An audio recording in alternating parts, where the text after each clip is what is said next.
चलिए हमारे लेक्चर का मेन थीम स्टार्ट करते हैं। Let's make electrochemistry feasible for today. जब ये शब्द इलेक्ट्रोकेमिस्ट्री आप लोगों के सामने आता है तो इलेक्ट्रोकेमिस्ट्री का मतलब है दो शब्दों से जुड़ा हुआ, दो शब्द हैं इसमें, एक है इलेक्ट्रिक और एक है केमिस्ट्री। दो शब्दों से जुड़ा हुआ ये शब्द है इलेक्ट्रिक और केमिस्ट्री।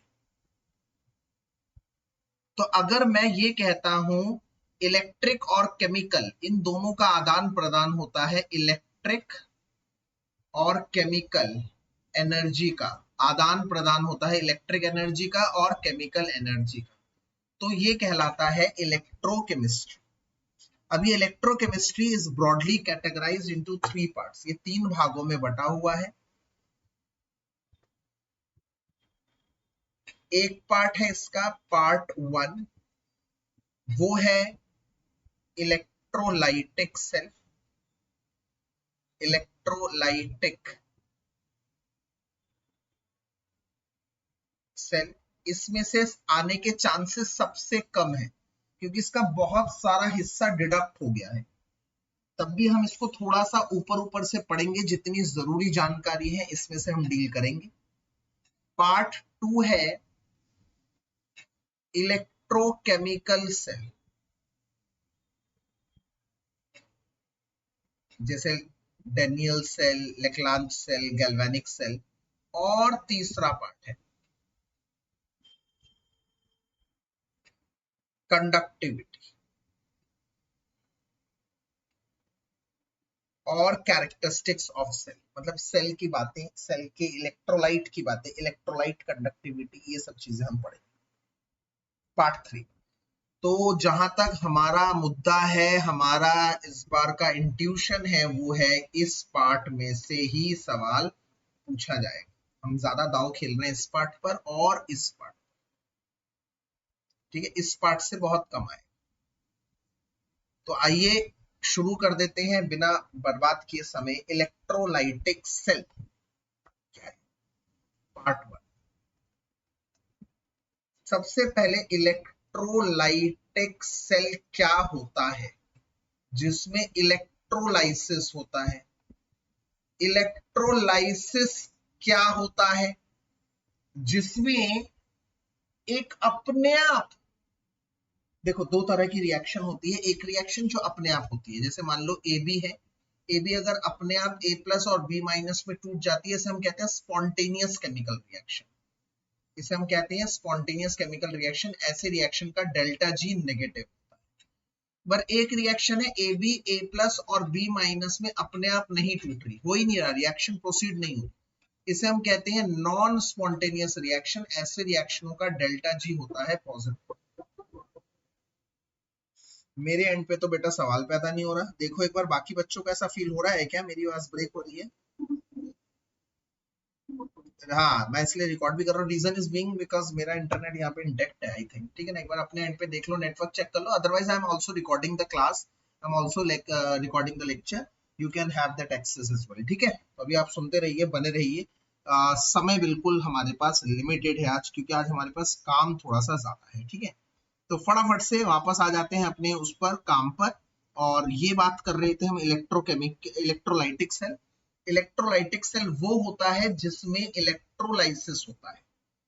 इलेक्ट्रोलाइसिस क्या होता है, इलेक्ट्रोलाइसिस में हम लोग इलेक्ट्रिकल एनर्जी के सहारे, इलेक्ट्रिकल एनर्जी देकर एक ऐसी रिएक्शन को करवाते हैं जो अपने आप नहीं होता। तो ऑब्वियसली हम किसको पिक करेंगे, स्पॉन्टेनियस को या नॉन स्पॉन्टेनियस को? हम लोग पिक करेंगे नॉन स्पॉन्टेनियस। नॉन स्पॉन्टेनियस अपने आप नहीं हो रहा, तो हमने बना लिया अपने मन में कि चलो भाई इस नॉन स्पॉन्टेनियस रिएक्शन को फिजिबल करते हैं, इस नॉन स्पॉन्टेनियस रिएक्शन को स्पॉन्टेनियस करते हैं। कैसे करेंगे इसको spontaneous? With the help of electricity. तो इसमें हम लोग इलेक्ट्रिकल एनर्जी देकर, इलेक्ट्रिकल एनर्जी देकर उसे कन्वर्ट करते हैं। Electrical energy is converted into chemical energy. मतलब electricity makes a reaction feasible which is non spontaneous in nature, ठीक है, इस तरह की रिएक्शन होती है। इस तरह के प्रोसेस को इलेक्ट्रोलाइसिस कहते हैं, और इस तरह के प्रोसेस जिस तरह के सेल में चलते हैं उसे इलेक्ट्रोलाइटिक सेल कहते हैं। ठीक है, बहुत क्लियर रखना भाई अपने दिमाग में, कंफ्यूजन की कोई जगह नहीं है। ये इलेक्ट्रोलाइसिस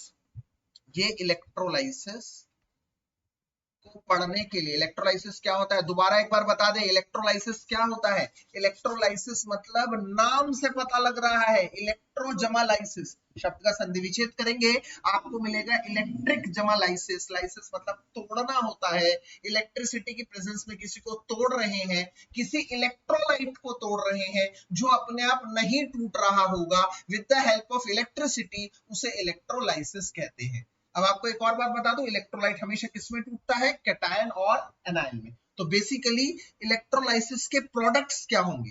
कैटायन होगा और एनायन होगा। ठीक है, कैटायन और एनायन इलेक्ट्रोलाइट के प्रोडक्ट होंगे। कैटायन पॉजिटिव चार्ज होगा तो इलेक्ट्रिसिटी तो हम दे ही रहे हैं, ध्यान से सुनिएगा मेरी बात। ये हम लोग इलेक्ट्रिसिटी प्रोवाइड कर रहे हैं, एक टर्मिनल होगा पॉजिटिव, एक टर्मिनल होगा नेगेटिव, बिल्कुल। अब जो कैटायन होगा, कैटायन कौन से टर्मिनल की तरफ जाएगा? कैटायन जाएगा नेगेटिव टर्मिनल की तरफ, इसीलिए इसको कहा जाता है कैथोड। एनायन जाएगा कौन से टर्मिनल की तरफ? पॉजिटिव टर्मिनल की तरफ, इसलिए पॉजिटिव टर्मिनल को कहा जाता है एनोड। तो कैटायन कैथोड के पास जाता है, एनायन एनोड के पास जाता है इलेक्ट्रोलाइसिस में।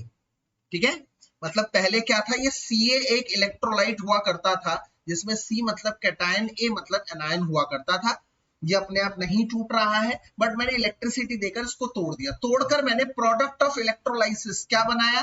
कैटायन प्लस और एनायन माइनस। पर ये स्टेबल प्रोडक्ट नहीं है, ये स्टेबल होने के लिए कैटायन जाता है कैथोड के पास, एनायन जाता है एनोड के पास। तो ये जो इलेक्ट्रोलाइट का टूटना है कैटायन और एनायन में, इस टूटने को हम लोग कहते हैं प्राइमरी चेंज ऑफ इलेक्ट्रोलाइसिस, मतलब इलेक्ट्रोलाइसिस का पहला चेंज।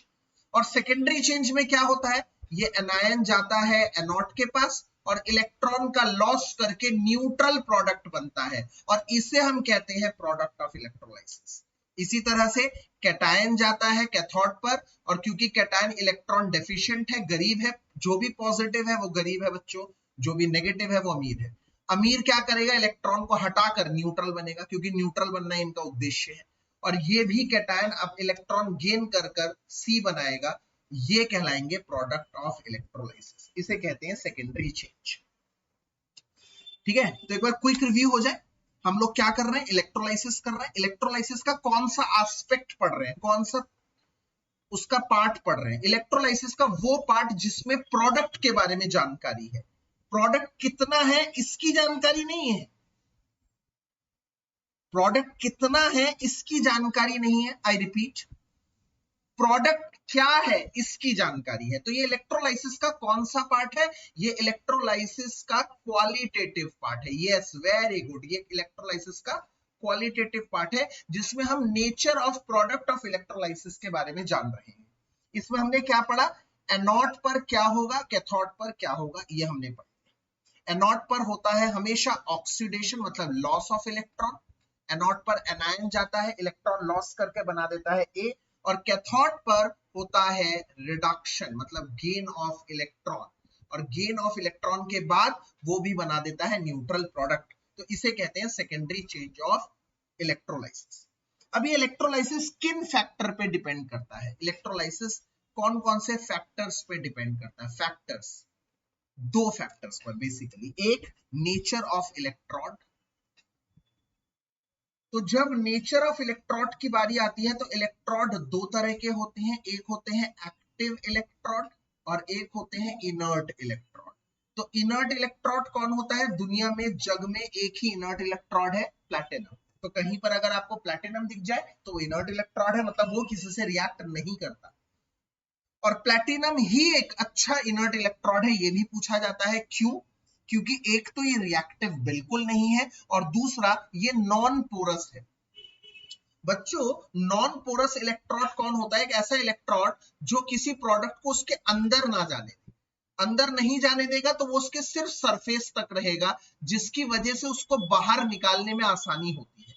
तो दो चीजें हैं, मैंने आपको क्या बताया, एक तो इसका इनर्ट नेचर बताया और दूसरा एक इसका अच्छा होने का रीजन मैंने बताया, ये नॉन पोरस है, चीजों को अंदर नहीं जाने देता।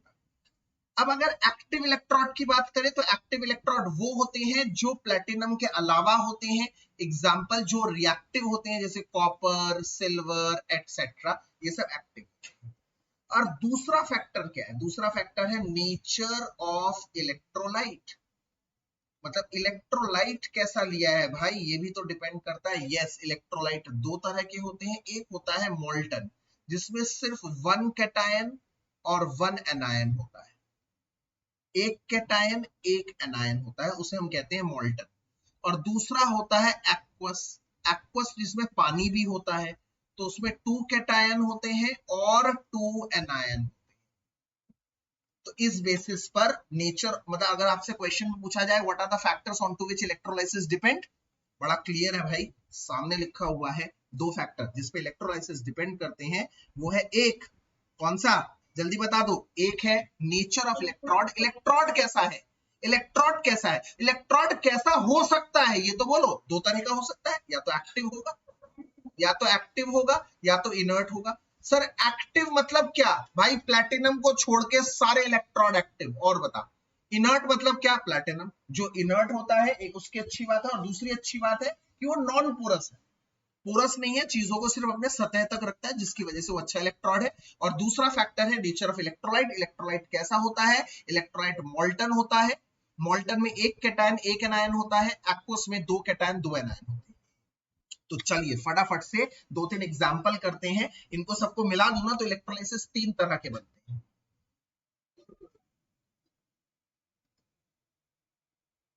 हाँ, पर कैटालिटिक प्रॉपर्टी का इससे कुछ लेना देना नहीं है ना, यहाँ पर वो कैटलिस्ट की तरह काम नहीं कर रहा ना, यहाँ पर कैटलिस्ट, यहाँ पर वो रेट ऑफ रिएक्शन को इंक्रीज नहीं कर रहा ना, रेट ऑफ इलेक्ट्रोलाइसिस पे प्लैटिनम के होने का कोई असर नहीं है। ओके, तो रेट ऑफ इलेक्ट्रोलाइसिस किस पे डिपेंड करती है, कितनी इलेक्ट्रिसिटी देते हैं, वो सेकंड है। रेट मतलब क्वांटिटेटिव एनालिसिस, कितना प्रोडक्ट ऑफ इलेक्ट्रोलाइसिस जनरेट हो रहा है, वो डिपेंड करता है सिर्फ एक चीज पर, आप कितनी इलेक्ट्रिसिटी दे रहे हैं, दैट्स इट। इलेक्ट्रोलाइसिस यहाँ पर तीन टाइप्स के हो गए, उर्फ क्वालिटेटिव इलेक्ट्रोलाइसिस यहाँ पर तीन तरह के हो गए। आप मेरी बुकलेट देखेंगे तो वहां पर मैंने बड़ा अच्छा तरीके से बना रखा है, एक चार्ट दिया है, वो चार्ट जरूर पढ़ना, मैं बताऊंगा उस चार्ट के बारे में। सबसे पहले मोल्टन और इनर्ट इलेक्ट्रॉड, मोल्टन और इनर्ट, दूसरा क्या है एक्वस प्लस इनर्ट, और तीसरा एक्टिव इलेक्ट्रॉड। अच्छा, एक्टिव इलेक्ट्रॉड के केस में हमें फर्क नहीं पड़ता कि इलेक्ट्रोलाइट कैसा है, इलेक्ट्रोलाइट मोल्टन हो या इनर्ट हो, उससे कोई फर्क नहीं पड़ता, ठीक है। तीनों का एक एग्जांपल लेते हैं फटाफट से। जैसे मोल्टन वाले केस में NaCl यूजिंग Pt, पेपर में पूछेगा NaCl का प्लैटिनम का यूज करके बताओ क्या इलेक्ट्रोलाइसिस बनेगी, तो आपने देखा फटाफट से NaCl किस में टूटेगा, NaCl टूटेगा Na प्लस और Cl माइनस, एनोड पे कौन जाएगा, एनोड पे एनायन जाएगा Cl माइनस, Cl माइनस क्या करेगा, ये इलेक्ट्रॉन दे देगा और Cl2 बनाएगा। अब Cl तो कुछ होता नहीं, तो दो Cl होते हैं, इस तरह से लेने पड़ेंगे। अच्छा, कैथोड पे कौन जाएगा, कैथोड पे कैटायन जाएगा, कैटायन कौन है Na, तो वो दो लिए हैं, तो बैलेंस करने के लिए ये भी दो लेने पड़ेंगे, दो इलेक्ट्रॉन लेगा और वो Na बनाएगा।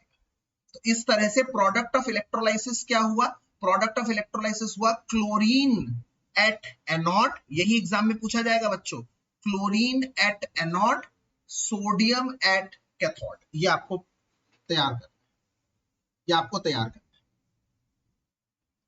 ये आपको तैयार करना, ठीक है। अगर मैं एक्वस प्लस इनर्ट की बात करता हूं, इसका एग्जांपल लेता हूं, तो एग्जांपल ले लेते हैं एक्वस CuSO4, कुछ भी ले लो, हमें क्या फर्क पड़ता है यार, एक्वस CuSO4। अब इसमें क्या हुआ, CuSO4 किस में टूटेगा, Cu2 प्लस में टूटेगा और SO4 2 माइनस में टूटेगा। अब एक्वस में H2O किस में टूटेगा, H प्लस में टूटेगा और OH माइनस में टूटेगा। अब यहाँ पर दो कैथोड, सॉरी दो कैटायन है, दो एनायन है, दो कैटायन है दो एनायन है, तो यहां पर ये एक मुद्दा है, एनोड पर दोनों एनायन पहुंचे SO4 2 minus and OH minus. अब इन दोनों में से कौन होगा, कौन होगा एनोड पर डिस्चार्ज, कौन होगा जिसका लोअर E0 वैल्यू है, लोअर एसआरपी, एसआरपी जिसका कम। अच्छा कल ही हमने बात करी थी एक, याद करो कल ही हमने बात करी थी ये वाली बात, एसआरपी, एसआरपी जिसका लो होगा, लो मतलब नेगेटिव होगा, दरअसल वो एक पॉजिटिव है और उसकी टेंडेंसी है ऑक्सीडेशन करने की। याद करिए कल ही हमने बताया था इस पर, वो चार्ट देख लीजिएगा। एसआरपी की वैल्यू कम मतलब नेगेटिव, जीरो से कम मतलब नेगेटिव, नेगेटिव मतलब दरअसल वो आरपी है ही नहीं, वो ओपी है, उसकी टेंडेंसी ऑक्सीडेशन की है। ऑक्सीडेशन मतलब इलेक्ट्रॉन के लॉस की है, ऑक्सीडेशन मतलब इलेक्ट्रॉन के लॉस की है। लोअर एसआरपी भैया, लोअर एसआरपी मतलब उसकी टेंडेंसी ऑक्सीडेशन की, और यहां पर लोअर एसआरपी कौन है, OH माइनस। तो OH माइनस कैसे होता है, OH माइनस कैसे होता है, ध्यान से देखो। एसआरपी मतलब, लोअर एसआरपी मतलब higher oxidation tendency, higher oxidation tendency. Okay, so OH minus की है यहाँ पर। तो OH माइनस कैसे डिस्चार्ज होता है, 2 इलेक्ट्रॉन दे देगा तो बचेगा क्या, 2 नेगेटिव चला जाएगा तो बचेंगे 2 OH, 2 OH में से क्या निकल जाता है, H2O निकल जाता है और हाफ O2 निकलता है, ये इसका डिस्चार्ज होता है। ठीक है, इसको आपको लर्न करना पड़ेगा। 2 OH माइनस कैसे होते हैं, 2 इलेक्ट्रॉन दे देते हैं, फिर 2 OH बच जाते हैं, उसमें से H2 निकल जाता है और हाफ। इसी तरह से कैथोड पर कौन डिस्चार्ज होगा, दोनों पहुंचिए, दोनों के टाइम Cu2+ पहुंचा है और H+ पहुंचा है, दोनों में से कौन होगा जिसका हायर एसआरपी होगा। भाई बात तो एक है ना, हमने पढ़ ही लिया है पीछे। कैथोड पर होता कौन है, क्या होता है कैथोड पर, रिडक्शन, रिडक्शन होता है भैया। अच्छा कैथोड पे रिडक्शन होता है तो कौन रिड्यूस होगा, जिसका एसआरपी हाई होगा, जिसका रिडक्शन पोटेंशियल हाई होगा। अच्छा एनोड पे क्या होता है, एनोड पे होता है ऑक्सीडेशन, तो ऑक्सीडेशन किसका होगा, याद करिए कल ही मैंने बताया ऑक्सीडेशन किसका होगा, ऑक्सीडेशन पोटेंशियल को कैसे लिखते हैं, नेगेटिव आरपी। तो भैया जिसका एसआरपी नेगेटिव होगा और कम होगा उसका ओपी ज्यादा होगा, तो ऑक्सीडेशन उसका जल्दी होगा। इन शॉर्ट एनोड पे लोअर एसआरपी चलता है, कैथोड पे हायर एसआरपी चलता है। एनोड पर वो देखा जाता है जिसकी नेगेटिव वैल्यू ज्यादा है, मतलब नेगेटिव वैल्यू ज्यादा मतलब नंबर लाइन टाइम लाइन पे कम है उसकी वैल्यू, और उसमें हायर एसआरपी देखा जाता है। तो हायर रिडक्शन टेंडेंसी, तो हायर रिडक्शन टेंडेंसी किसकी है, Cu2+ की है। Cu2+ 2 इलेक्ट्रॉन गेन कर कर Cu बना देगा। तो यहां पर अगर आपसे पूछा जाए प्रोडक्ट ऑफ इलेक्ट्रोलाइसिस क्या है, तो एनोड पर मिला ऑक्सीजन गैस और पानी, और कैथोड पर मिला कॉपर। इस तरह का आप लोग देखते हैं। अच्छा जो बच्चे अभी थोड़ा सा कंफ्यूज कि सर हमें नहीं समझ में आया अभी भी एनोड पर लोअर एसआरपी हायर एसआरपी, एक तो ये याद रखेंगे लोअर एसआरपी हायर एसआरपी। मैंने आप लोगों को इसके लिए एक रामबाण इलाज बताया है, याद करिए वो रामबाण इलाज क्या है, किसी को अगर याद आ रहा हो। मैंने आप लोगों को सीरीज लर्न करवा दी थी, मैंने आप लोगों को सीरीज लर्न करवा दी थी याद, यस यस, कैथोड पर क्या था, यस कैथोड पर वो क्या सीरीज थी, K+ PSC मजील, याद करिए, पोटेशियम, सोडियम, कैल्शियम, मैग्नीशियम, ये वाली सीरीज मेरे बुकलेट पे भी है, आप लोगों को मिल जाएगी, और कहीं पे भी आप देख लेंगे, बुकलेट पे भी है, क्लास नोट्स पे भी है, वो आप लोग इसको चेक कर लीजिएगा, ठीक है, वो मैंने लिखवा रखी है। इसके बाद आते हैं एक्टिव इलेक्ट्रोड के केस। एक्टिव इलेक्ट्रोड के केस में एग्जांपल ले लेता हूं, जैसे यही वाला, इधर क्या था, एक्वस CuSO4 यूजिंग PT, क्योंकि इनर्ट इलेक्ट्रोड था। यहाँ पर एक्वस CuSO4 यूजिंग Cu। अच्छा यहाँ पर एक इंटरेस्टिंग बात रहेगी, क्या एक्टिव इलेक्ट्रोड जब भी होगा ना, तो यहाँ पर अगर Cu है तो यहाँ पर CuSO4 होगा, मतलब जो भी आप जिस भी मेटल को ले रहे हैं इलेक्ट्रोलाइट उसी का होगा, ध्यान करिएगा, दूसरे का नहीं। और यहाँ पर आप छूटते ही एक चीज लिखेंगे जो मैं लिख रहा हूं, क्या, यहाँ पर कुछ नहीं देखना, एक्टिव इलेक्ट्रॉन आते ही AgNO3 यूजिंग Ag। अच्छा आपको कैसे पता लगेगा एक्टिव इलेक्ट्रॉन है, प्लेटिनम को छोड़कर बाकी सब इलेक्ट्रॉन एक्टिव है। तो जब भी ऐसा आ जाए आपको कुछ नहीं करना, एनोड पर क्या होता है, ऑक्सीडेशन, तो इस केस में उस मेटल का ही ऑक्सीडेशन, उसी का रिडक्शन उसी का होता है, मतलब Ag बन जाएगा Ag+ इलेक्ट्रॉन देगा, और कैथोड पर क्या होगा, कैथोड पर Ag+ उसी का आयन इलेक्ट्रॉन गेन करेगा, उसी को उल्टा करके लिख देना, ये सबसे आसान है। नहीं समझ में? कोई बात नहीं, एक और एग्जांपल लेते हैं। Example CuSO4 using Cu। इसको पीछे लिखता हूँ, यहाँ पे बहुत सारा CuSO4 यूजिंग Cu। एक सेकेंड बेटा, CuSO4 यूजिंग Cu, इसको करना है हम लोग। CuSO4 using Cu। अब आप क्या करेंगे? आपको याद आएगा सर ने कहा था ये तो प्लेटिनम को छोड़कर अगर कुछ भी आ जाए तो एक्टिव है, तो कॉपर है, तो सीधे क्या लिखना है, एनोड पर क्या होगा, ऑक्सीडेशन, तो कॉपर ही ऑक्सीडेशन करेगा Cu2+ और 2 इलेक्ट्रॉन का। और कैथोड पर क्या लिख देना है सर, इसका उल्टा लिख देना है यार, और ये खत्म हो चुका है, खत्म, इजी, एकदम इजी। ठीक है, इलेक्ट्रोलाइटिक सेल का हम लोग बताया इलेक्ट्रोलाइसिस क्या होता है, फिर हमने बताया इलेक्ट्रोलाइसिस का क्वालिटेटिव पार्ट, जिसमें हम क्या डिस्कस कर रहे हैं, नेचर ऑफ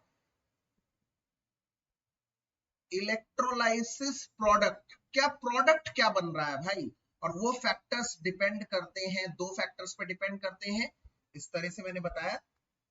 इसके बाद हम क्वालिटेटिव इलेक्ट्रोलाइसिस पे चलते हैं। मैंने बताया नेचर पता करने के लिए तीन तरह के हो सकते हैं, मॉल्टन इनर्ट, एक्वस इनर्ट और एक्टिव, तीनों का एक एग्जांपल दिया। अब मैं जा रहा हूं इसके क्वांटिटेटिव पार्ट, पर इसमें नोट लिखना एक जरूरी है, एक एक्सेप्शन है भाई, एक यहां पर एक्सेप्शन है। क्या एक्सेप्शन है कि जब मैं बात करता हूं एक्वस NaCl की, ये क्वेश्चन 1 नंबर का आ सकता है। एक्सेप्शन क्या,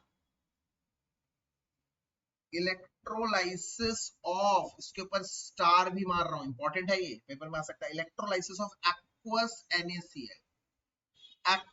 NaCl का इलेक्ट्रोलाइसिस जब करता हूं तो Cl2 विल लिबरेट, कौन लिबरेट करता है, क्लोरीन गैस।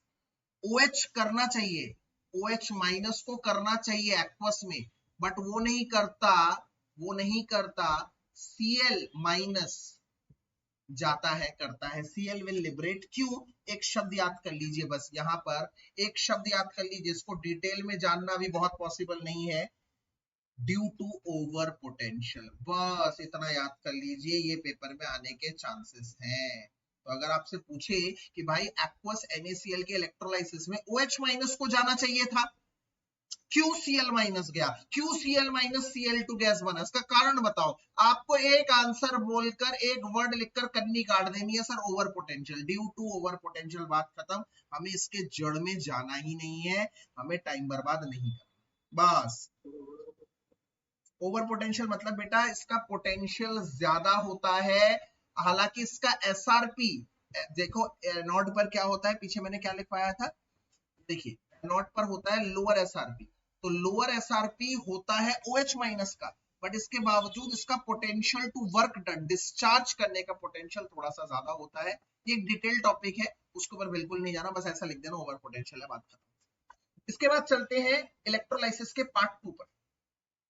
इलेक्ट्रोलाइसिस का पार्ट 2 है एक और बार बोलिए,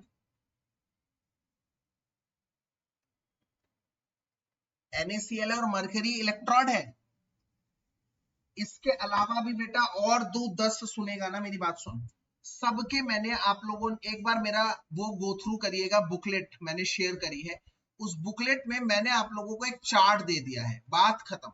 उसमें आपको कुछ भी मिल जाएगा, तो आपको कोई भी ऐसा लगता है ना कि सर इसका इलेक्ट्रोलाइसिस क्या होगा, इसका उसमें दुनिया भर के जहान के इलेक्ट्रोलाइसिस प्रोडक्ट हैं, आप लोग उसको चेक कर लीजिएगा, फिर भी नहीं आएगा तो आप व्हाट्सएप कर लीजिएगा, ठीक है। मैं यहाँ पर शुरू करता हूं फटाफट से, क्वांटिटेटिव एनालिसिस, क्वांटिटेटिव किसका, इलेक्ट्रोलाइसिस का। तो इलेक्ट्रोलाइसिस में ये पता करने के लिए कि कितना प्रोडक्ट बनेगा, फैराडे ने लॉ दिए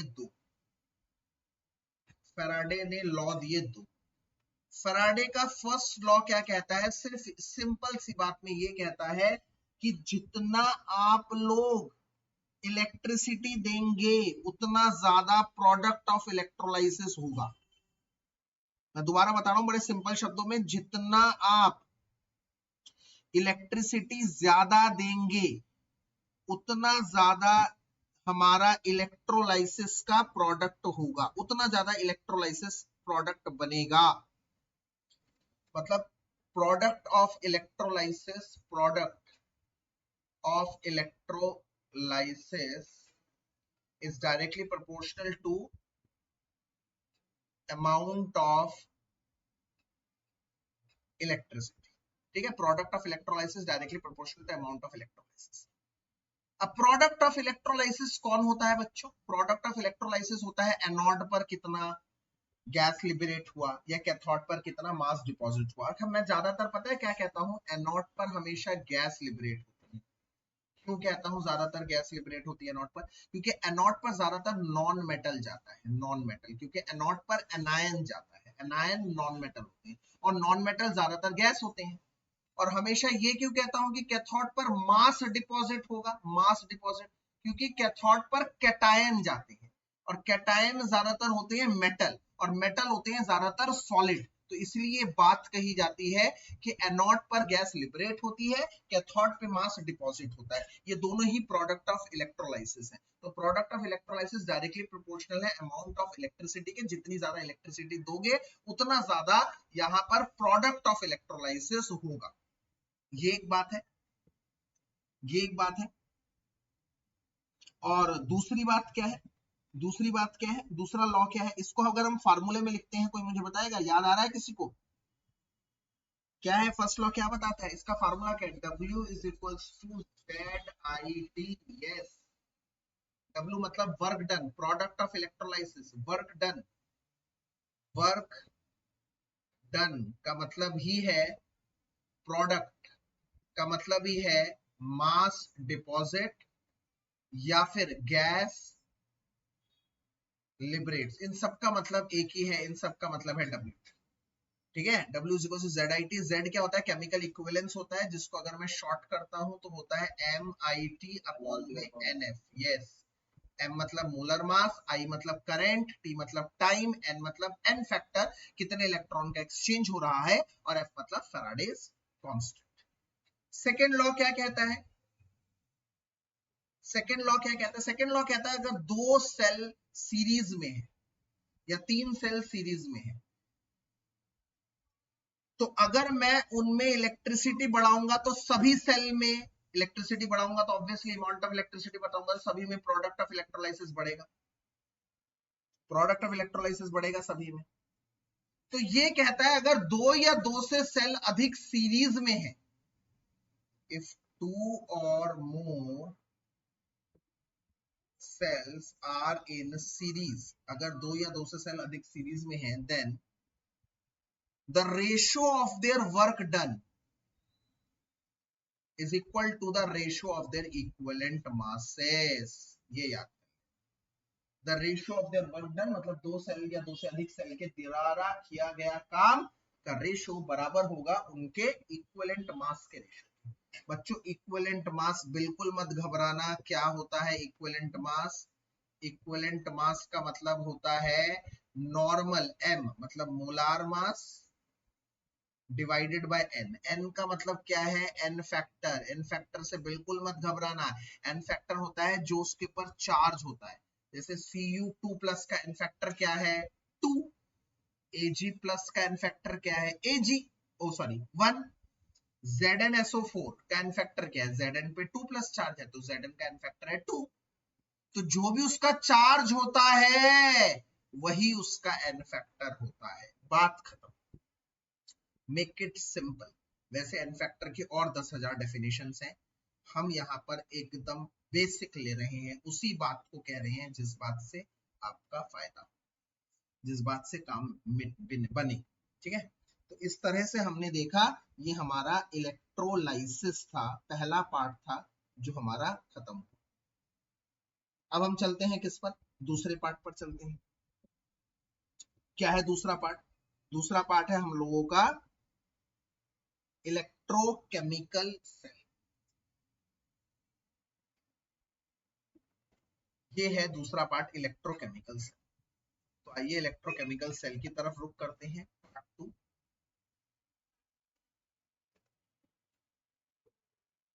इलेक्ट्रोकेमिकल सेल। सबसे पहले सर इलेक्ट्रोकेमिकल सेल हो या गैल्वेनिक सेल हो, आप बिल्कुल मत करिएगा, दोनों का मतलब एक ही है, दोनों का मतलब एक ही है। अच्छा ये क्या करता है? ये इलेक्ट्रोलाइसिस का उल्टा है। इलेक्ट्रोलाइसिस का उल्टा है मतलब क्या हुआ? इलेक्ट्रोलाइसिस क्या करती थी? याद करिए मैंने क्या बताया अभी भी। मैंने इसमें बताया दो तरह की केमिकल रिएक्शंस होती है। एक वो केमिकल रिएक्शन जो अपने आप होती है और एक वो केमिकल रिएक्शन जो अपने आप नहीं होती। तो इलेक्ट्रोलाइटिक सेल में हम लोग कौन सा लेते हैं केमिकल रिएक्शन? जो नहीं होती, उसको करवाते हैं इलेक्ट्रिकल एनर्जी देकर।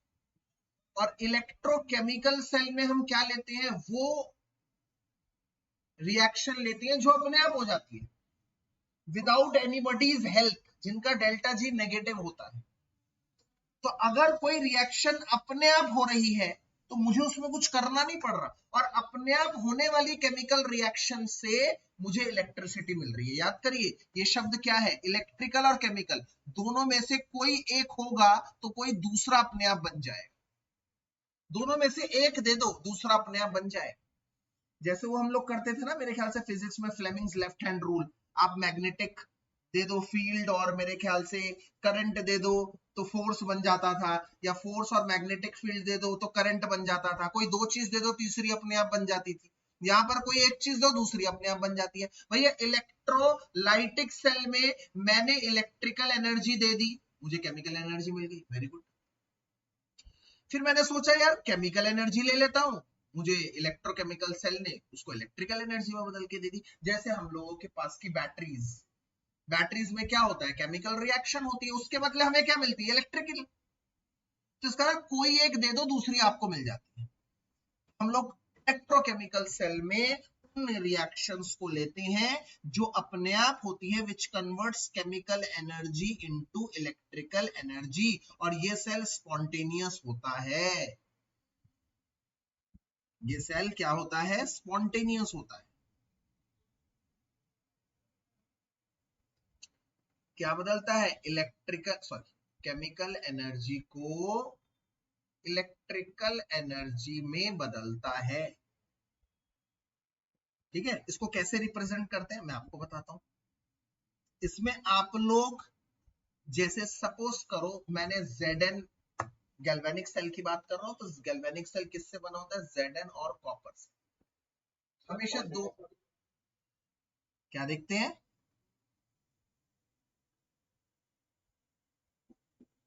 हाँ बिल्कुल बिल्कुल बिल्कुल, स्पॉन्टेनियस वाला ही लेना पड़ता है जिनका डेल्टा जी नेगेटिव होता है। अब ये Zn और Cu, हमेशा इसमें दो ऐसे मेटल लिए जाते हैं जिसमें एक लेस रिएक्टिव हो, एक मोर रिएक्टिव हो। मोर रिएक्टिव का मतलब याद करिए, कल वाली डेफिनेशन से याद करिए, डी ब्लॉक। मोर रिएक्टिव का मतलब है जिनकी ग्रेटर टेंडेंसी होती है, जल्दी बता दो क्या? अरे यार मोर रिएक्टिव मेटल नहीं बता पा रहे तुम लोग। मोर रिएक्टिव मेटल क्या होगा? जिसकी ग्रेटर टेंडेंसी टू ऑक्सीडेशन, मतलब इलेक्ट्रॉन लॉस करने की टेंडेंसी ज्यादा है। तो इनका ग्रेटर क्या होगा? ओपी। बट अब ओपी तो कैंसिल ही कर दिया ना, साइंटिस्ट ने कहा ओपी जैसी कोई चीज नहीं होती, हटाओ इसको। तो अगर ग्रेटर ओपी है तो इसका मतलब क्या हुआ? ग्रेटर नेगेटिव एसआरपी हुआ या नहीं हुआ? जल्दी बताओ। और एक दूसरा मेटल होगा जो लेस रिएक्टिव मेटल है। जो लेस रिएक्टिव मेटल होगा उसकी लेस टेंडेंसी होगी इलेक्ट्रॉन ऑक्सीडेशन करने की, और मोर टेंडेंसी होगी किसकी? रिडक्शन की। तो वहां पर क्या होगा? Greater positive SR. तो इसका मतलब भाई इसमें दो मेटल लिए जाते हैं, एक जिसका एसआरपी नेगेटिव होता है, एक जिसका एसआरपी पॉजिटिव होता है। या लेसर नेगेटिव एसआर, मतलब अगर मान लो उसका भी एसआरपी नेगेटिव है, चल ले लिया, पर वो लेस नेगेटिव होना चाहिए। ज्यादा नेगेटिव वाला हमेशा लेफ्ट में रहेगा। ये सारा मामला जिसका होगा, ये सारा मामला मतलब इन शॉर्ट अगर हमारे पास दो मेटल है, तो लेफ्ट में कौन होगा? लेफ्ट में होगा जिसका ग्रेटर नेगेटिव एसआरपी। राइट में कौन होगा?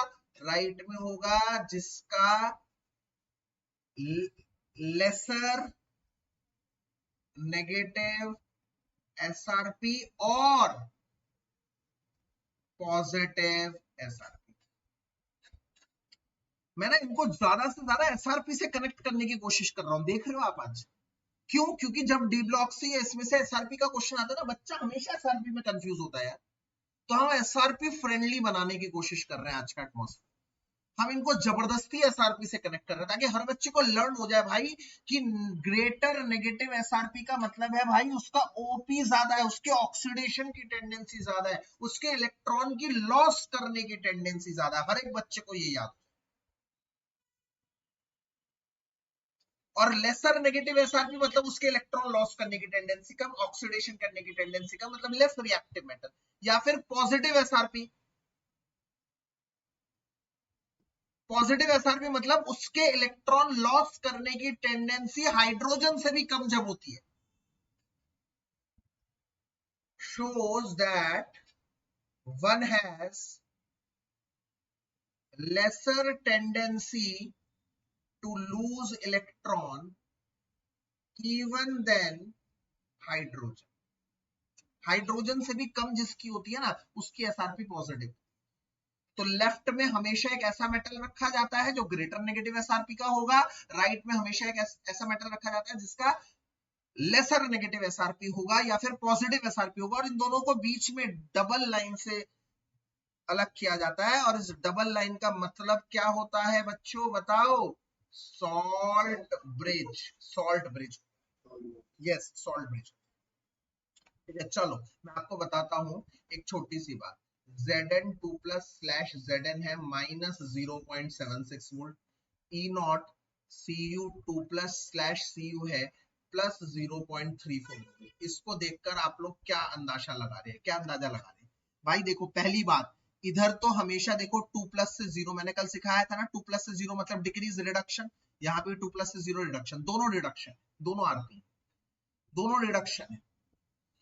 तो जिसका एसआरपी नेगेटिव, बता दो भाई, जिसका एसआरपी नेगेटिव क्या होगा? जल्दी बताओ। जिसका एसआरपी नेगेटिव मतलब ये वाला मेटल क्या है? ज्यादा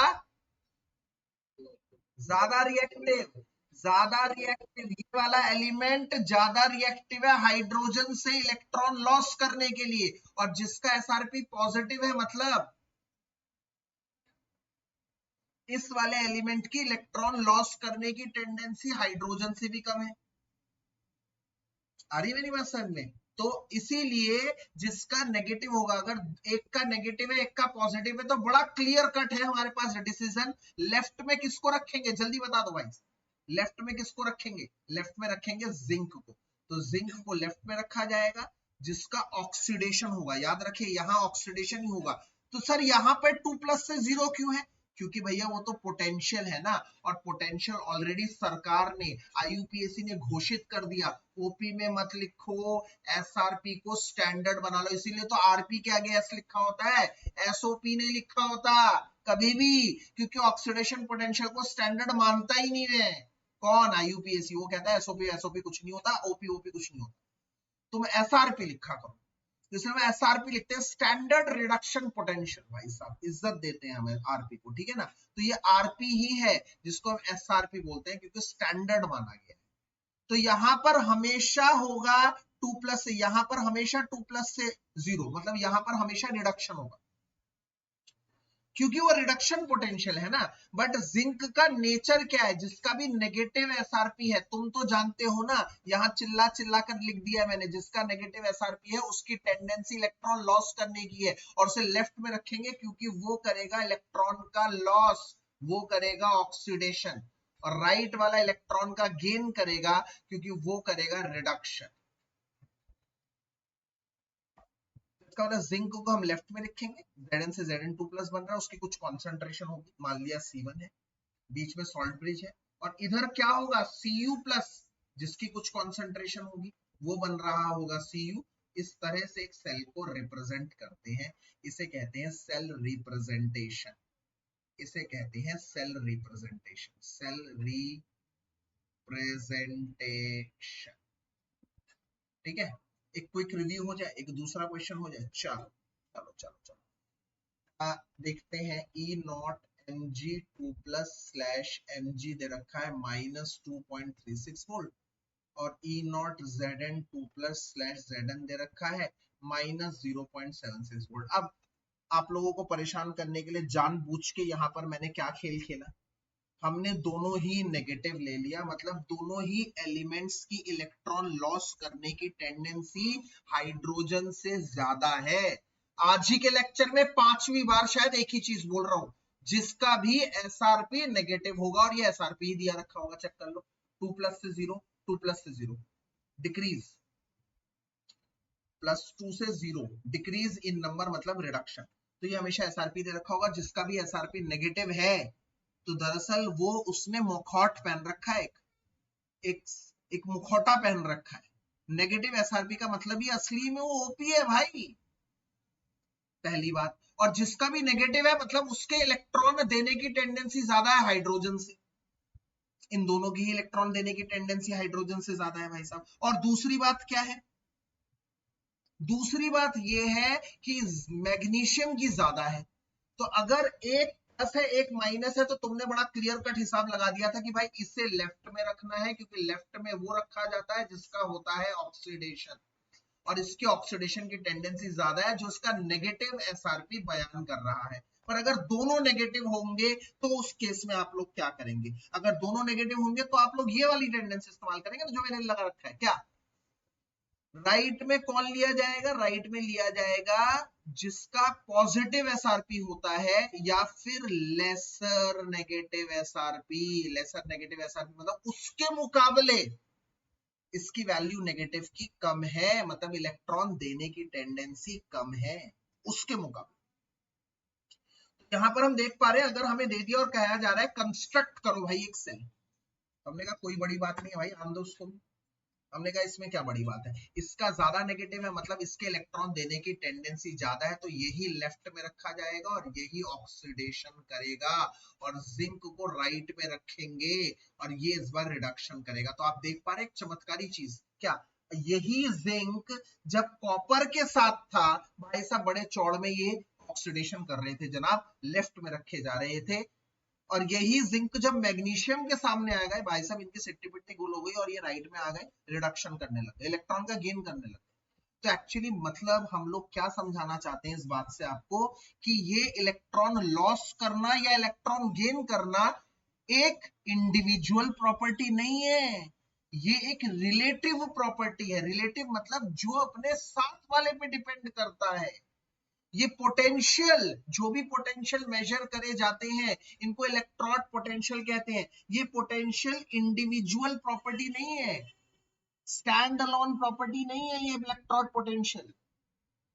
ये स्टैंडर्ड इलेक्ट्रॉन पोटेंशियल वो टेंडेंसी है जो इलेक्ट्रॉन लूज करने की या गेन करने की है, बट रिलेटिव, एक दूसरे के रिलेशन में। जो बंदा इधर इलेक्ट्रॉन गेन कर रहा है, लूज कर रहा है, वही दूसरे में इलेक्ट्रॉन गेन करने लग जाता है। तो ये सब रिलेटिव प्रॉपर्टी है, एक दूसरे पे डिपेंड करने वाली प्रॉपर्टी। ये स्टैंड अलोन इंडिविजुअल प्रॉपर्टी नहीं है, अकेले की प्रॉपर्टी नहीं है, ये एक दूसरे की प्रॉपर्टी पर निर्भर करती है। तो अगर कोई इलेक्ट्रॉन ले रहा है तो ये नहीं कह सकता सदैव के लिए वो लेगा, कोई इलेक्ट्रॉन दे रहा है तो ये नहीं कि वो सदैव के लिए इलेक्ट्रॉन देगा, वो निर्भर करता है तुम उसको किसके साथ कपल करते हो। और यहां से हमारा नया शब्द आता है रिडॉक्स कपल, ये बनता है रिडॉक्स कपल, रिडक्शन और ऑक्सीडेशन का कपल। इसी तरह से यहां पर भी बनता है ये रिडॉक्स कपल। तो रिडॉक्स कपल अगर हम जानते हैं तो हम लोगों ने एक कदम और बढ़ा लिया है गैल्वेनिक सेल को समझने में, इलेक्ट्रोकेमिकल सेल को समझने में, कि रिडॉक्स कपल में कौन ऑक्सीडेशन करेगा कौन रिडक्शन करेगा, हमेशा वही लेफ्ट में रखा जाएगा जिसका नेगेटिव वैल्यू होगा, और अगर दोनों नेगेटिव है तो जिसका ज्यादा नेगेटिव वही लेफ्ट में रखा जाएगा। अच्छा, मैं बार बार लेफ्ट पे क्यों जोर दे रहा हूं? क्योंकि अगर आपको पूरे एक सेल का पोटेंशियल निकालना होता है तो सेल के पोटेंशियल के E naught right minus E naught left का फार्मूला लगाना पड़ता है। तो इसके लिए आपको पता होना चाहिए कौन राइट में है कौन लेफ्ट में। जैसे एक क्वेश्चन दे दिया मैंने, नॉर्मल क्वेश्चन दे दिया, Zn प्लस Ag2, आपके एनसीईआरटी से उठा रहा हूं। आज ही मुझसे एक बच्चा पूछ रहा था प्लस Ag प्लस, ऐसा क्वेश्चन Ag। तो हमने सबसे पहले भाई साहब इन सबको हटा दिया, ऑक्सीजन ऑक्सीजन को हटाओ, मेन मुद्दे पे आओ। Zn है जो Zn2 प्लस बन रहा है, Ag है जो Ag प्लस बन रहा है। तो एक तो Zn है जो Zn2 प्लस बन रहा है और एक Ag प्लस Ag बन रहा है। तो इसका मतलब यहाँ हो रहा है ऑक्सीडेशन, ऑक्सीडेशन हो रहा है जहां पर उसे रखोगे तुम लेफ्ट में। यहाँ हो रहा है रिडक्शन, रिडक्शन जहां हो रहा है उसे तुम रखोगे राइट में। कैसे पता करा? देखो, जीरो से Zn, जीरो से +2, इंक्रीज, इंक्रीज इन ऑक्सीडेशन मतलब ऑक्सीडेशन। तो यहाँ अगर आपको ई नॉट सेल निकालना है, ई नॉट सेल कैसे निकालेंगे? ई राइट माइनस ई लेफ्ट। राइट में कौन है? Ag, तो Ag plus minus E not Zn। अच्छा, आप लोगों ने एक और चीज देखी, ये निकालना मेरे लिए आसान हो गया ना, क्योंकि राइट लेफ्ट का पता लग गया। पर यहाँ पर बड़ी चतुराई के साथ मैंने गेम भी खेल दी। क्या गेम खेल दी? हमने गेम खेल दी कि यहाँ पर तो Zn से Zn2 प्लस बन रहा है और मैंने यहाँ पे ये लिख दिया। यहाँ देखो Ag प्लस से Ag है, Ag प्लस से Ag है, यहाँ सही है, पर वहां मैंने ये लिख दिया। क्यों लिख दिया? यही तो चीज है जो मैं 5 बार दोहरा चुका हूं आज। भले ही यस, भले ही Zn का ऑक्सीडेशन हो रहा है, भले ही Zn का ऑक्सीडेशन हो रहा है, बट जब हम ई नॉट लिखेंगे तो उसका ऑक्सीडेशन पोटेंशियल नहीं आएगा, ऑक्सीडेशन पोटेंशियल की कोई वैल्यू नहीं है, उधर एसआरपी ही लिखा जाएगा। तो इस बात पे कंफ्यूज मत होइएगा, आधी जनता यहाँ पर कंफ्यूज हो जाती है, इस पे कंफ्यूज आप लोगों को नहीं होना। उधर कुछ भी हो रहा हो क्या फायदा, इधर कुछ भी हो रहा हो, इधर जब दोनों लिखे जाएंगे तो दोनों का हमेशा एसआरपी ही लिखा जाएगा। ये एक बड़ी बात है, ये एक बड़ी बात है। इसके अलावा ये जो सारी वैल्यूज आई हैं, जैसे जिंक की -0.76 है या कॉपर की +0.34 वोल्ट है, ये सर कहां से आई है वैल्यूज, कैसे निकाली गई है? तो इन सब वैल्यूज को हम लोगों ने निकाला है हाइड्रोजन के साथ कपल कर, मतलब शी के साथ कपल कर। तो यहाँ पे एक बड़ा सुंदर शब्द आता है, स्टैंडर्ड हाइड्रोजन इलेक्ट्रॉन, जिसमें हम लोग क्या करते हैं, इसकी कंस्ट्रक्शन कैसे है? एक सिंपल सा ग्लास ट्यूब लिया जाता है, उसे बंद किया जाता है और उसमें एक प्लैटिनम की वायर डाली जाती है, जिसे प्लैटिनम ब्लैक से कोट करते हैं और उसको डालते हैं H2SO4 HCl सॉल्यूशन में, HCl सॉल्यूशन, जिसकी कॉन्सेंट्रेशन 0.1 मोलर, और इसके अंदर एक गैस बबल करते हैं, जो गैस होती है 1 बार H2 गैस। तो अगर आप ध्यान से देखें, यहाँ पर दोनों आइटम मौजूद है, HCl से आ रहा है H प्लस और H2, मतलब H प्लस H2 भी बन सकता है और H2 H प्लस भी बन सकता है, दोनों चीजें हो सकती है अंदर, दोनों चीजें हो सकती है। अगर और कोई एलिमेंट होता ना तो मैं कहता दोनों चीजें हो सकती है, बट दोनों चीजों का स्तर, लेवल अलग होता, जैसे Zn, Zn हाँ, हाँ, Zn2 प्लस बन सकता है और Zn2 प्लस भी Zn बन सकता है, ये दोनों चीजें हो सकती हैं, बट Zn का Zn2 प्लस बनना ज्यादा फेवरेबल रहेगा क्योंकि वो एक रिएक्टिव मेटल है, नीचे वाला प्रोसेस कम फेवरेबल।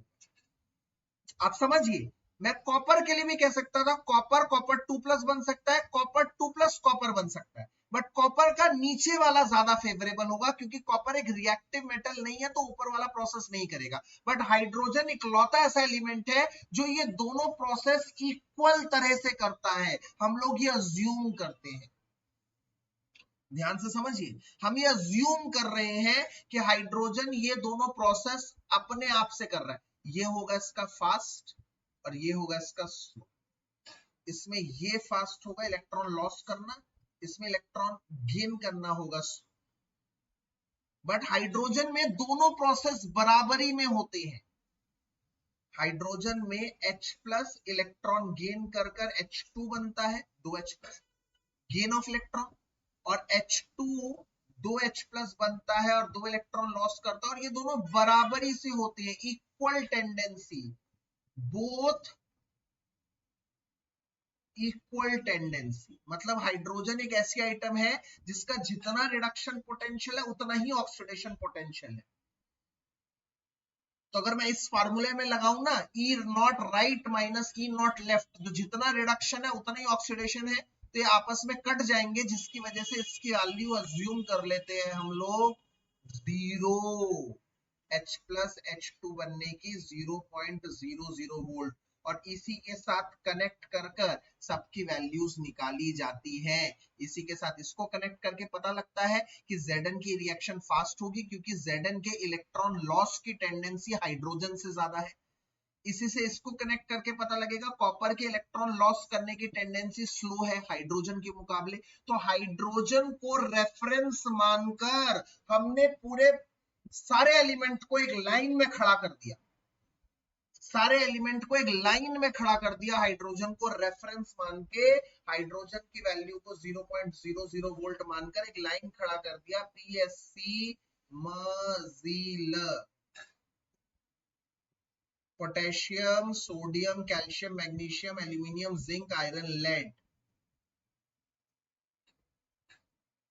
और इसके नीचे चापा, copper, mercury, silver, platinum, gold. इस हिसाब से हमने बना दी रिएक्टिविटी सीरीज। ये बन गई हमारी रिएक्टिविटी सीरीज। क्या यूज करके? हाइड्रोजन को रेफरेंस मानकर। इन सब का एसआरपी क्या होगा? नेगेटिव। मतलब दरअसल ये ओपी रखते हैं पॉजिटिव, इलेक्ट्रॉन लेस लॉस करने की, इलेक्ट्रॉन लॉस करने की tendency, electron loss tendency greater है देन किसके साथ? हाइड्रोजन से। और इन सब का एसआरपी क्या होगा? पॉजिटिव। मतलब इलेक्ट्रॉन लॉस करने की टेंडेंसी लेस है, लेसर देन हाइड्रोजन, हाइड्रोजन से लेस इलेक्ट्रॉन लूज करने की टेंडेंसी है। इसे कहते हैं reactivity series, electrochemical series, reactivity series के नाम से जाना जाता है। हाँ जी,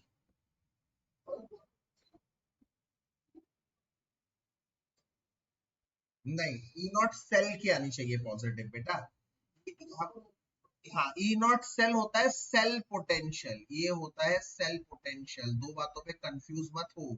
अभी जो मैं बात बता रहा हूँ वो इंडिविजुअल इलेक्ट्रोड पोटेंशियल है, इलेक्ट्रोड के पोटेंशियल की बात, मतलब एलिमेंट टू एलिमेंट वेरी करता है। अलग अलग एलिमेंट की वैल्यू नेगेटिव, अलग अलग एलिमेंट की वैल्यू पॉजिटिव होती है। इनको जब कंबाइन करता हूं, किसी दोनों को कंबाइन करता हूं तो रिडॉक्स कपल बनता है। इन दोनों को कंबाइन करूंगा तो ये P वाला है, P वाले की वैल्यू ज्यादा नेगेटिव है ऑब्वियसली, जैसे मैं ऊपर जा रहा हूं नेगेटिव वैल्यू इंक्रीजेस, नीचे जा रहा हूं पॉजिटिव वैल्यू इंक्रीजेस। तो अगर ऊपर वाले को नीचे इसके साथ कंपेयर कर दूं, नीचे वाले के साथ, तो हमेशा ऊपर वाला ही लेफ्ट में होगा और नीचे वाला राइट में होगा हमेशा, क्योंकि ऊपर वाले की ज्यादा टेंडेंसी होगी इलेक्ट्रॉन लॉस करने की। तो इन दोनों का कर दूंगा तो पोटेशियम लेफ्ट में होगा, मैग्नीशियम राइट में होगा। अभी अभी मैंने आप लोगों को किसका एग्जांपल दिया था? मैग्नीशियम और जिंक का। तो देख लो, मैग्नीशियम लेफ्ट में था, जिंक राइट में था। पर जब मैं जिंक और कॉपर को ले लूंगा तो कॉपर, जिंक ऊपर है तो वो लेफ्ट में होगा, नीचे वाला राइट में होगा। तो हमेशा ऊपर वाला ही लेफ्ट में होगा और नीचे वाला राइट में होगा। तो अभी कभी कंफ्यूज हो गए तो हाइड्रोजन के ऊपर बना देना PSC मजील और हाइड्रोजन के नीचे बना देना चापा, बात ही खत्म। इसे इलेक्ट्रोकेमिकल सीरीज भी कहते हैं या रिएक्टिविटी सीरीज भी कहते हैं। अब आते हैं अगले टॉपिक पर, EMF of cell. EMF cell का मतलब है ई सेल से रिप्रेजेंट करते हैं, और इसको दिखाना नर्न्स इक्वेशन है। क्या है नर्न्स इक्वेशन? जरा फटाफट से फुर्ती से एक बार देख लेते हैं क्या है। ईएमएफ सेल का फार्मूला है E naught cell minus 0.059 upon में n लॉग प्रोडक्ट अपॉन में रिएक्टेंट। ये है फार्मूला। ये formula E naught cell minus 0.059 upon में एन लॉग प्रोडक्ट अपॉन में रिएक्टेंट, इस तरह से फार्मुलेशन करते हैं। ठीक है, इसमें हर चीज आप लोग जानते हैं। हर चीज कैसे जानते हैं? ई नॉट सेल का मतलब जानते हैं, E naught right minus E naught left होता है। एन का मतलब एन फैक्टर होता है, प्रोडक्ट और रिएक्टेंट भी आप जानते हैं। जैसे एक बेसिक क्वेश्चन आ गया, इसे नर्न्स्ट इक्वेशन कहते हैं, नर्न्स्ट इक्वेशन। ये आने वाला है भाई एग्जाम में, इस पे भी हम दाव खेल रहे हैं। पिछले 10 साल में ऐसा कोई एग्जाम नहीं रहा जिसमें ये आया ना हो। एक बहुत अच्छा क्वेश्चन बनता हुआ नजर आ रहा है। जैसे कोई भी क्वेश्चन है, लेट इट बी हम लोगों ने कनेक्ट कर दिया एल्यूमिनियम को कॉपर के साथ। मैंने जानबूझ के एल्यूमिनियम को कॉपर के साथ कनेक्ट किया है, इसका एक रीजन है। तो एल्यूमिनियम को जब कॉपर के साथ कनेक्ट करेंगे कौन लेफ्ट में होगा? जल्दी बता दो, इतना टाइम वेस्ट मत करो। यस, क्योंकि हमने ऊपर देख लिया है ये चीज।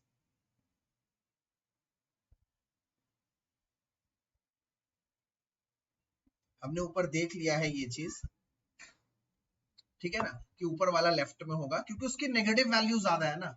आज एसआरपी खूब किया, आप कंफ्यूज मत होना, एसआरपी के साथ दोस्ती कर लो। तो अगर मान लो एल है और एल 3+ बन रहा है जिसकी कॉन्सेंट्रेशन 0.01 है, और बीच में डाल दिया मैंने सॉल्ट ब्रिज और उसके साथ ले लिया कॉपर जिसकी कॉन्सेंट्रेशन इतनी है, और वो Cu बन रहा है। ठीक है, अब इसका निकालना है, क्वेश्चन में कह रहा है भाई इसका निकालो ई से, और इसके लिए उसने दे दिया है ई नॉट AL3+/AL, अराउंड होता है मेरे ख्याल से -1.67 वोल्ट होता है शायद।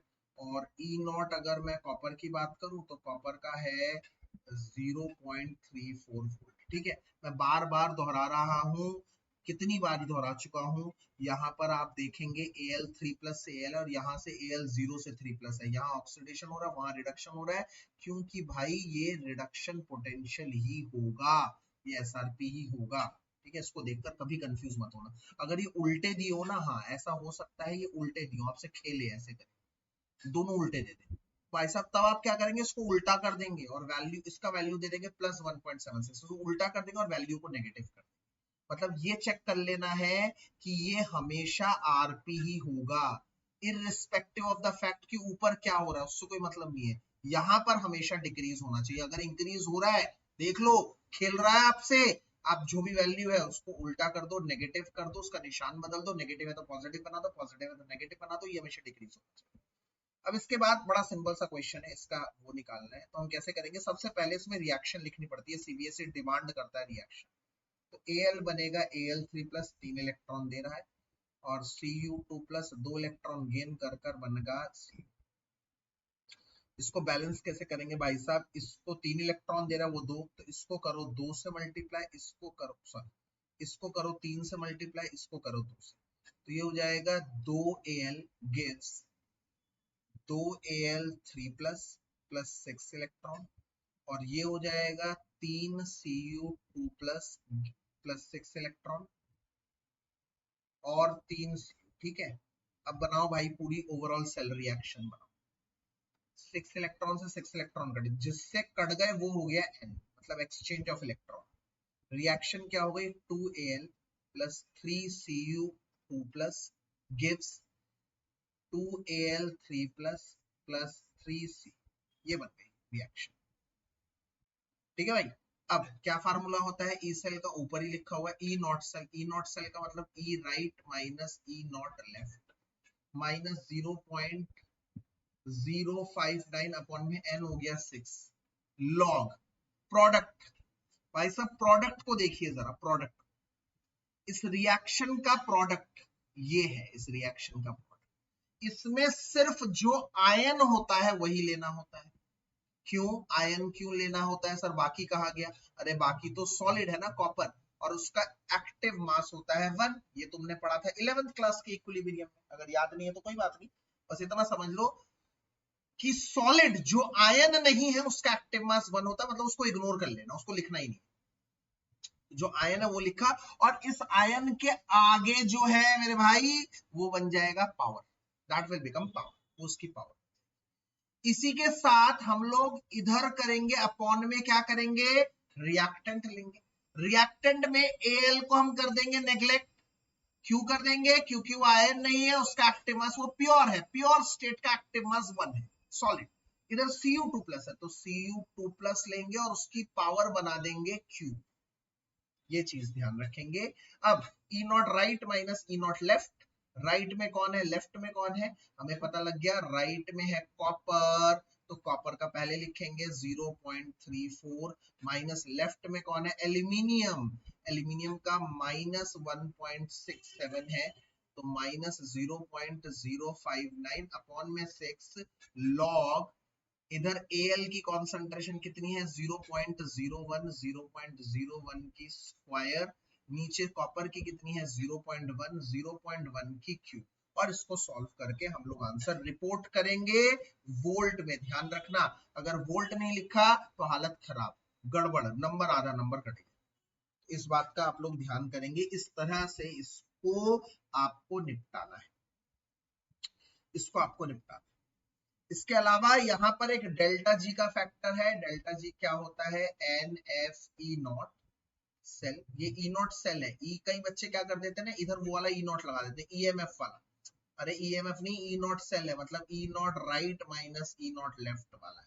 इतनी मेहनत मत करना, ये हमेशा जूल्स में आएगा, बट इसको तुम 1000 से डिवाइड करके किलो जूल में रिप्रेजेंट करोगे, क्योंकि आंसर बहुत बड़ा आता है, तो किलो जूल में रिप्रेजेंट करने से आंसर का वेरिएशन थोड़ा कम होता है, आंसर का वेरिएशन थोड़ा सा कम होता है, इस बात पर भी गौर करेंगे आप। और इसी के साथ चलते हैं इस चैप्टर के पार्ट थर्ड पर, थर्ड पार्ट पर। सारी लॉग, एंटी लॉग सबकी वैल्यूज एग्जाम में गिवन होगी, सबकी वैल्यूज एग्जाम में गिवन होगी, there is no need to worry. Part 3 है इलेक्ट्रोलाइटिक कंडक्शन, इलेक्ट्रोलाइटिक कंडक्शन। तो आइए इसको देखकर फटाफट से ये चैप्टर निकालते हैं।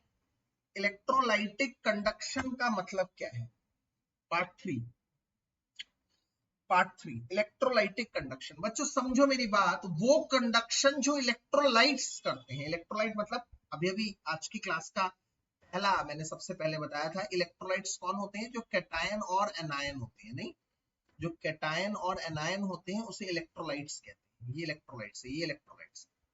तो जो कंडक्शन इलेक्ट्रोलाइट करते हैं उस कंडक्शन को हम इलेक्ट्रोलिटिक कंडक्शन बोलते हैं। जो भी कंडक्शन इलेक्ट्रोलाइट्स करते हैं उन्हें हम इलेक्ट्रोलिटिक कंडक्शन कहते हैं।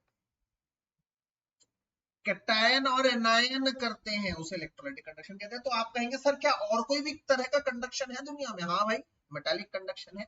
मेटालिक कंडक्शन कौन करता है, जो वायर करता है। याद करिए, जब हम लोग दो इलेक्ट्रोलाइट वो बनाते हैं, इलेक्ट्रोकेमिकल सेल बनाते हैं, जैसे एक में जिंक ले लिया और एक में कॉपर ले लिया, तो एक तो उनको बाहर से कनेक्ट करते हैं वायर से, ये सबसे अच्छा तरीका है। गैल्वेनिक सेल, इलेक्ट्रोकेमिकल सेल, जिसमें आप दोनों तरह के कंडक्शन देख पाते हैं, और एक उनको इंटरनली कनेक्ट करते हैं हम किसके साथ, सॉल्ट ब्रिज के साथ। तो बहुत अच्छा तरीका है जिसमें आप दोनों देख सकते हैं। ये है मेटालिक वायर, तो मेटालिक कंडक्शन होती है आउटसाइड, एक्सटर्नल। ये भी एक एनसीईआरटी में क्वेश्चन है, पूछता है एक्सटर्नली कैसी कंडक्शन हो रही है, इंटरनली कैसी कंडक्शन हो रही है, और ये हो रही है internal conduction, metallic conduction via किसके थ्रू, मेटालिक वायर के थ्रू। और यहां पर इलेक्ट्रोलाइटिक कंडक्शन हो रहा है, इलेक्ट्रोलाइटिक कंडक्शन हो रहा है इंटरनली, अंदर ही अंदर। किसके थ्रू हो रहा है, वाया सॉल्ट ब्रिज। तो यहाँ पर सॉल्ट ब्रिज का ये काम है, एक तो सॉल्ट ब्रिज का ये काम है कि ये सेल्स को कनेक्ट करता है, हाफ सेल्स को कनेक्ट करता है। दूसरा काम ये है कि ये सेल को न्यूट्रल बनाने की कोशिश करता है, और ये लिक्विड लिक्विड जंक्शन पोटेंशियल को भी नलीफाई करने के काम आता है। लिक्विड लिक्विड जंक्शन पोटेंशियल मतलब क्या, जब एक इलेक्ट्रोलाइट दूसरे इलेक्ट्रोलाइट में चला जाएगा तो दोनों इलेक्ट्रोलाइट्स के बीच में लिक्विड लिक्विड जंक्शन पोटेंशियल होगा, जिसको इरेडिकेट करता है, एलिमिनेट करता है हमारा सॉल्ट ब्रिज। सॉल्ट ब्रिज क्या होता है, salt bridge inverted you tube होता है जो जेलीफाइड होता है, एक न्यूट्रल इलेक्ट्रोलाइट जैसे KNO3 या KCl।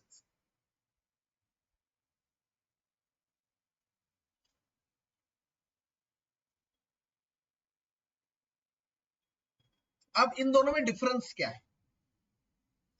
इलेक्ट्रोलाइटिक कंडक्शन और मेटालिक कंडक्शन में डिफरेंस क्या है? मैं बस मोटी मोटी बात कहूंगा, ज्यादा डिटेल में नहीं जाऊंगा। मोटी मोटी बात यह है कि भाई मेटालिक कंडक्शन कौन करवाता है? मेटालिक कंडक्शन करवाता है electrons, flow of electrons, flow of electron.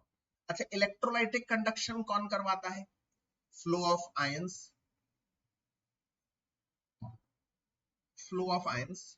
अच्छा, इस मेटालिक कंडक्शन में रुकावट कौन करता है? मतलब रुकावट मतलब ऑब्स्ट्रक्शन कौन क्रिएट करता है? तो आप मेटालिक वायर को अगर जूम करके देखेंगे ना, बड़ा करके देखो मेटालिक वायर, तो मेटालिक वायर क्या होती है? मेटल की बनी होती है, जैसे मान लो सिल्वर की बनी होती है, तो सिल्वर इलेक्ट्रॉन दे देता है तो क्या बनता है? Ag प्लस और एक ये इलेक्ट्रॉन, तो ये फ्री इलेक्ट्रॉन ही तो रिस्पॉन्सिबल होगा, फ्री इलेक्ट्रॉन ही तो फ्लो ऑफ इलेक्ट्रॉन करवाएगा, मेटालिक कंडक्शन करवाएगा। तो इसका मतलब जब आप सिल्वर वायर के अंदर देखेंगे तो आपको बहुत सारे Ag प्लस दिखेंगे, बहुत सारे Ag प्लस दिखेंगे और बहुत सारे फ्री इलेक्ट्रॉन दिखेंगे। फ्री इलेक्ट्रॉन ही इलेक्ट्रॉन का मूवमेंट करते हैं। तो आप ये देख पा रहे हैं कि फ्री इलेक्ट्रॉन के मूवमेंट में ये कैटायन रोड़ा बन रहा है, ये कैटायन, कैटायन जिसको मैं कर्नल भी नाम देता हूं, कैटायन को मैं कर्नल भी बोलता हूं, कर्नल। ये कर्नल या कैटायन इसके पाथ में रोड़ा अटकाता है, इसके रास्ते में दिक्कत करता है, ऑब्स्ट्रक्शन क्रिएट करता है। जैसे कॉपर की वायर होगी तो कॉपर की वायर में इलेक्ट्रॉन के साथ साथ कर्नल कौन होगा? Cu2+। भाई Cu2+ इसके रास्ते में आएगा, दिक्कत देगा। तो इसका मतलब यहां पर रेजिस्टेंस कौन क्रिएट कर रहा है? Resistance is created by cations या फिर कर्नल्स। यहां पर क्या रेजिस्टेंस क्रिएट हो रहा है? कौन रेजिस्टेंस क्रिएट करता है? कहां? इलेक्ट्रोलाइटिक कंडक्शन में, जहां सिर्फ कैटायंस, जहां सिर्फ एनायंस है, तो कौन रेजिस्टेंस क्रिएट कर रहा है? अरे भाई साहब, जब बहुत सारे कैटायन होंगे और बहुत सारे एनायन होंगे तो कौन रेजिस्टेंस क्रिएट करेगा? इनके बीच के फोर्सेस ऑफ रिपल्शन और फोर्सेस ऑफ अट्रैक्शन। मतलब भाई जब कैटायन, एक कैटायन जा रहा है भाई इलेक्ट्रिसिटी को कंडक्ट करने, दूसरा कैटायन आ गया, उसने उसको रिपेल कर दिया, भाई साहब उसको दिक्कत हो गई। एक एनायन आ गया, उसने उसको अट्रैक्ट कर लिया, कोई अट्रैक्ट कर रहा है, कोई रिपेल कर रहा है, कोई अट्रैक्ट कर रहा है, कोई रिपेल कर रहा है। इसकी वजह से उसका पाथ क्लियर नहीं है कंडक्शन का, वो आराम से ट्रैवल नहीं कर पा रहा, वो इजीली मूव नहीं कर पा रहा। तो इसका मतलब अगर आपको कोई इलेक्ट्रोलाइटिक कंडक्शन में रेजिस्टेंस पूछे तो resistance is the molecular forces, ionic forces is the attractive force और force repulsive, F attractive F repulsive, ये है। और तीसरा और आखिरी, अगर आपसे कोई पूछे टेम्परेचर डिपेंडेंस क्या है, तो अगर आप टेम्परेचर को इंक्रीज करते हैं तो मेटालिक कंडक्टिविटी डिक्रीज करती है, इनवर्सली प्रोपोर्शनल टू टेम्परेचर।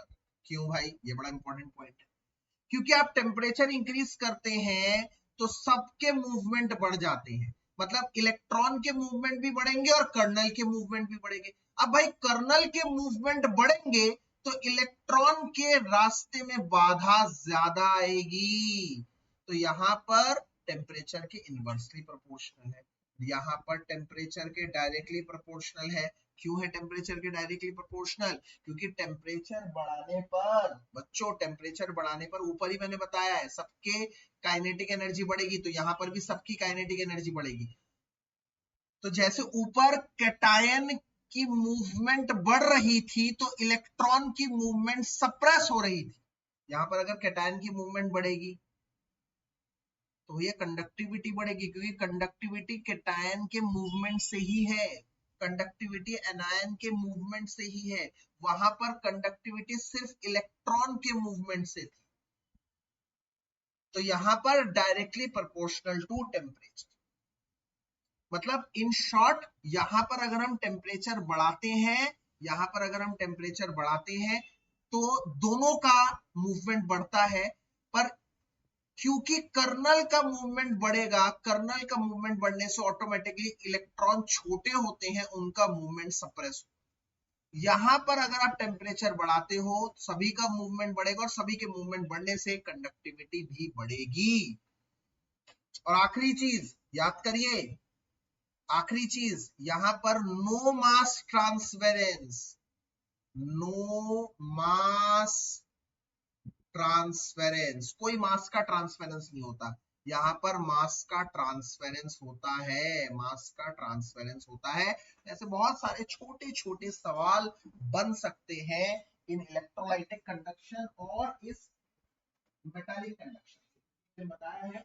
इसलिए आप लोग क्या करेंगे, आप लोग इन चीजों को बहुत अच्छी तरह से पढ़ेंगे, आप इसको बहुत अच्छी तरह से पढ़ेंगे। इसमें से बहुत छोटे छोटे क्वेश्चन बन सकते हैं।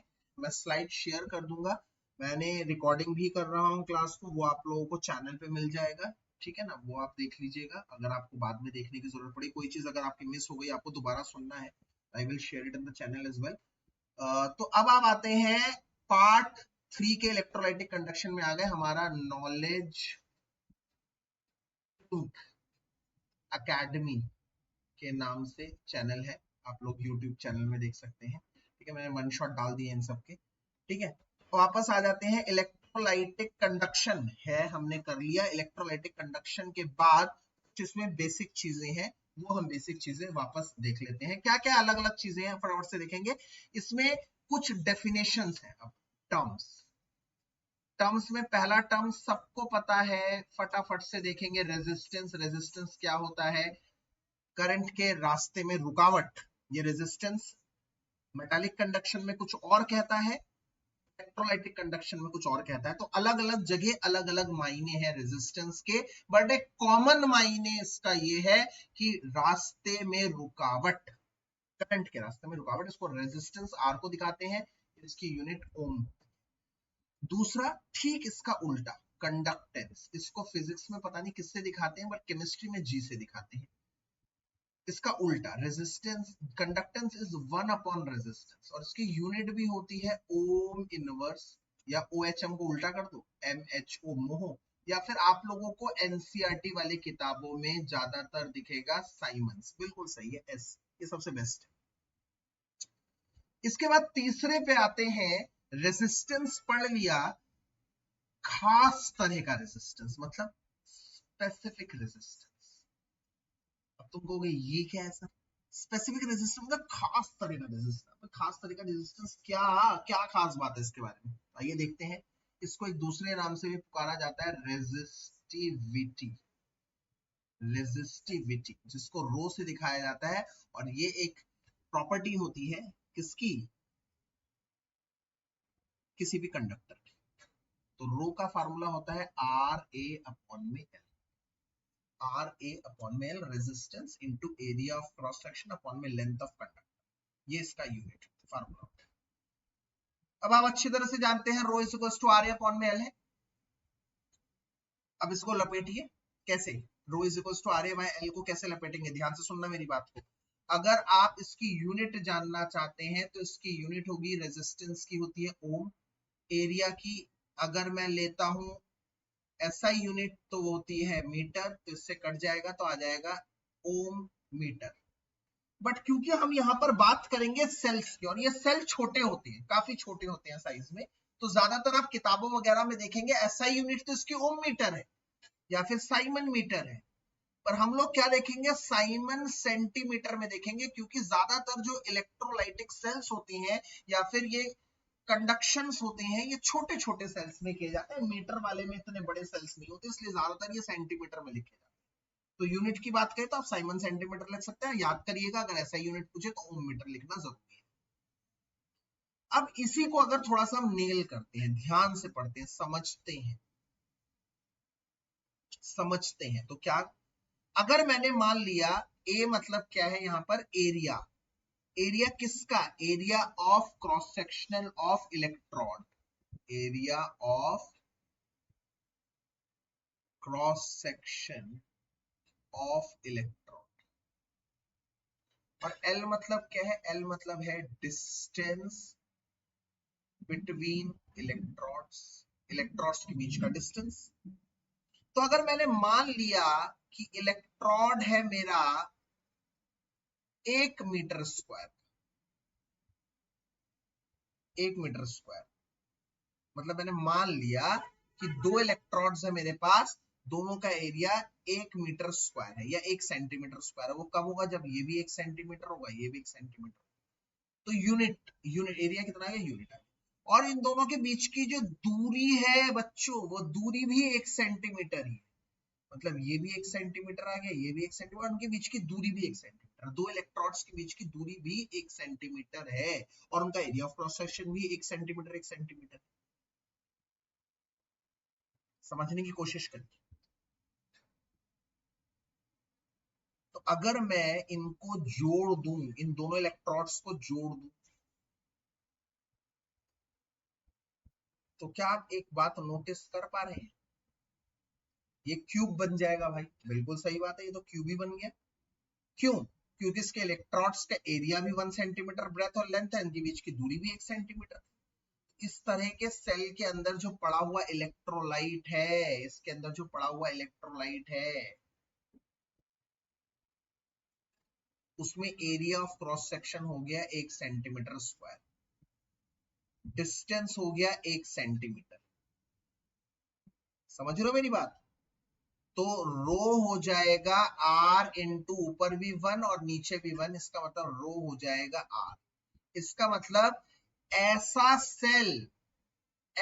सेल जिसका area of cross section 1 centimetre square है, जिन इलेक्ट्रोड्स के बीच की दूरी 1 सेंटीमीटर है, उसका रेजिस्टेंस ही स्पेसिफिक रेजिस्टेंस कहलाएगा।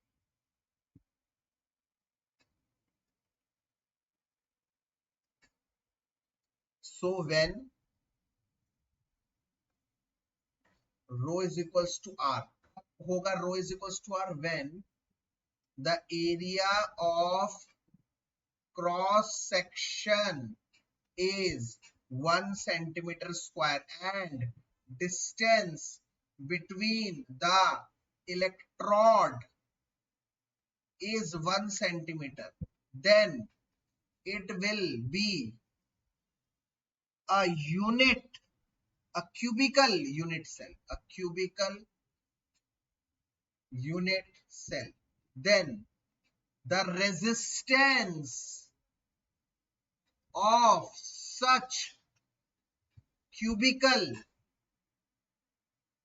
electrolytic cell is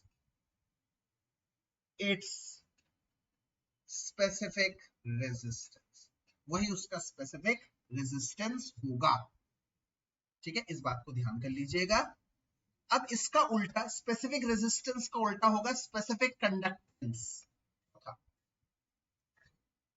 specific conductance मतलब एक खास तरह का कंडक्टेंस। जैसे स्पेसिफिक रेजिस्टेंस क्या है? एक खास तरह का रेजिस्टेंस, एक खास तरह के सेल का रेजिस्टेंस जब उसका area of cross section 1 centimetre square होगा, जब उन इलेक्ट्रोड के बीच की दूरी 1 सेंटीमीटर होगी, अर्थात वो एक क्यूबिकल यूनिट सेल, जैसे इलेक्ट्रोलाइटिक सेल की बात कर रहा है, तो उसके अंदर इलेक्ट्रोलाइट का जो रेजिस्टेंस होगा वही खास रेजिस्टेंस होगा, मतलब स्पेसिफिक रेजिस्टेंस होगा। इसी तरह से स्पेसिफिक कंडक्टेंस क्या होगा? जिसको हम कंडक्टिविटी भी कहते हैं। तो ये स्पेसिफिक कंडक्टेंस या कंडक्टिविटी क्या होगा? इसको कापा से दिखाते हैं। ये कापा है भाई, इसको कापा से दिखाया जाता है,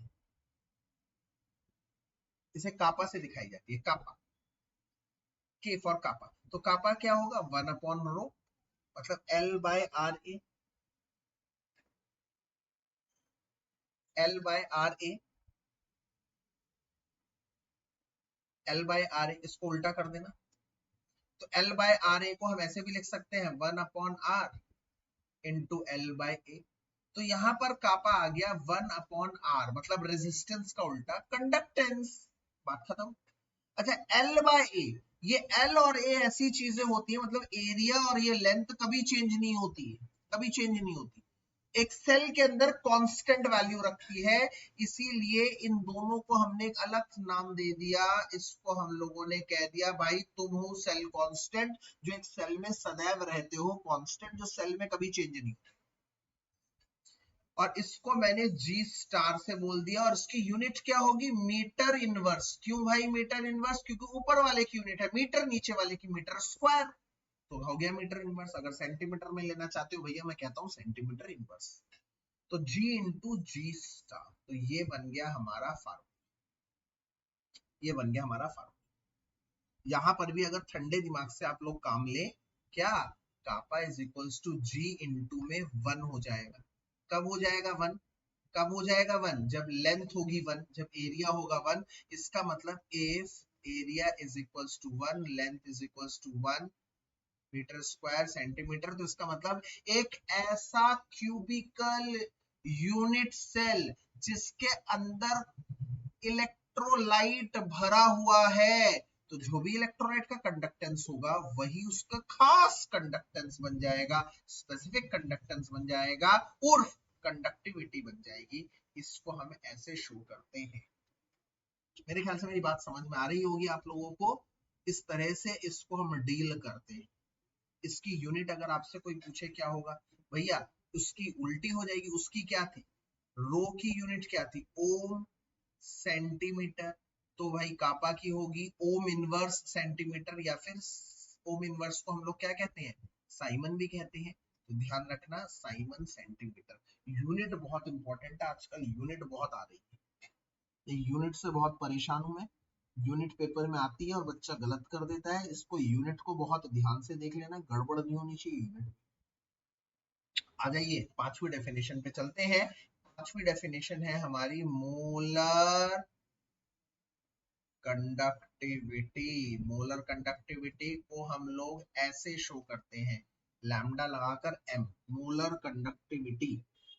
इसका मतलब क्या है, conductance of 1 mole of electrolyte.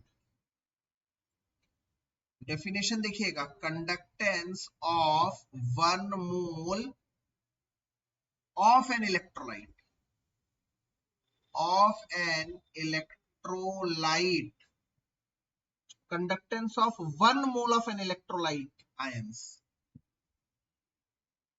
present in a fixed volume of solution.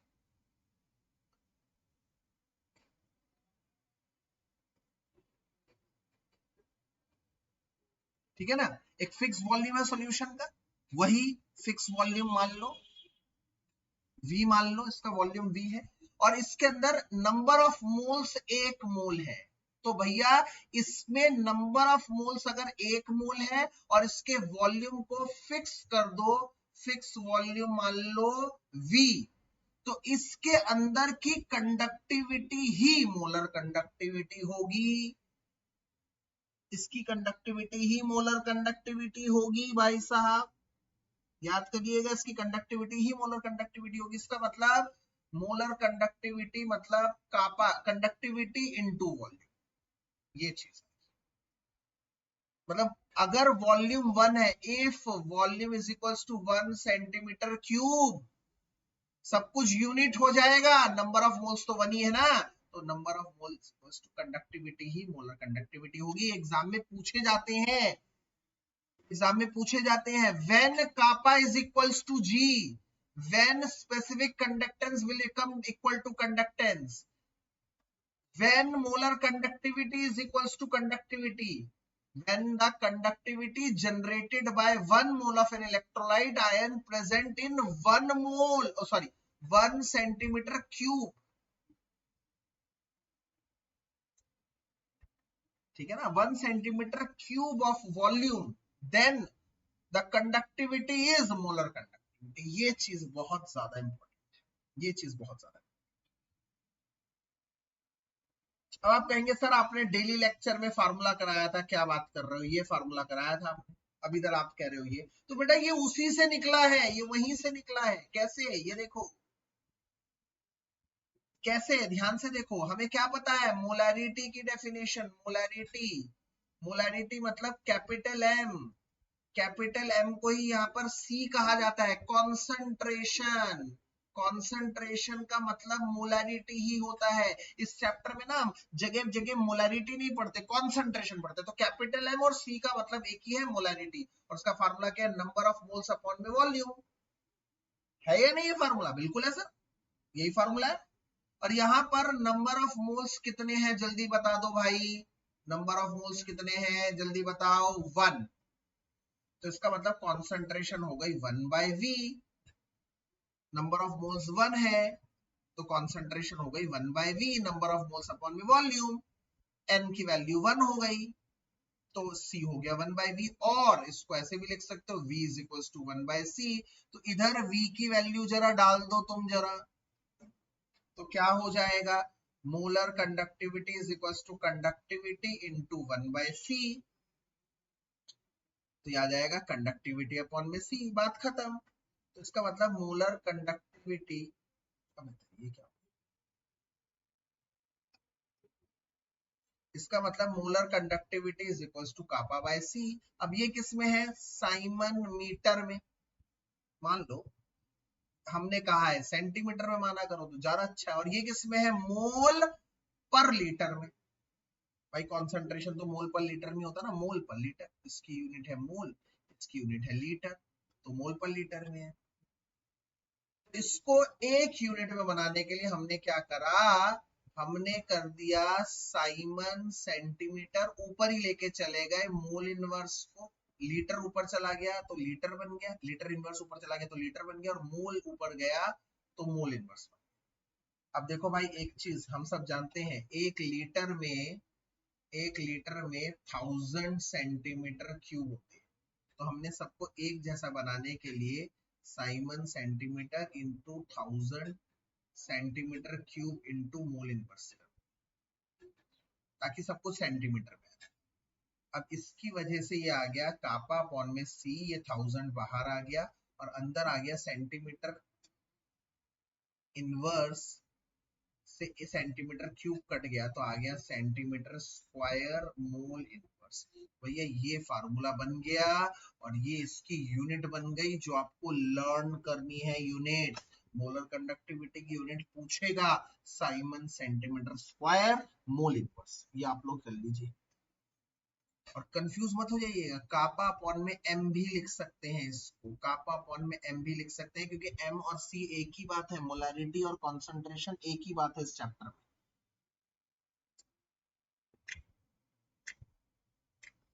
तो भाई साहब अगले पड़ाव पर चलते हैं, छठे फार्मूले पे चलते हैं। छठा फार्मूला है हमारा इक्विवेलेंट कंडक्टेंस। इक्विवेलेंट कंडक्टेंस का मतलब है EQ, इक्विवेलेंट कंडक्टेंस का मतलब है EQ। अब ये क्या है इक्विवेलेंट कंडक्टेंस, बस दोनों में बिल्कुल कंफ्यूज मत होइएगा, जो मोलर कंडक्टिविटी है वही इक्विवेलेंट कंडक्टिविटी है, एक ही बात है, बस अंतर इतना है वहां पे मोलारिटी चलती है, यहाँ पे नॉर्मेलिटी चलती है। तो मोलारिटी और नॉर्मेलिटी में क्या अंतर है, बहुत बड़ा अंतर नहीं है बिल्कुल भी। तो यहाँ पर हम क्या करेंगे, बस इतना ऊपर डेफिनेशन में थोड़ा सा चेंज कर देंगे, क्या आ जाएगा, कंडक्टेंस ऑफ अ सॉल्यूशन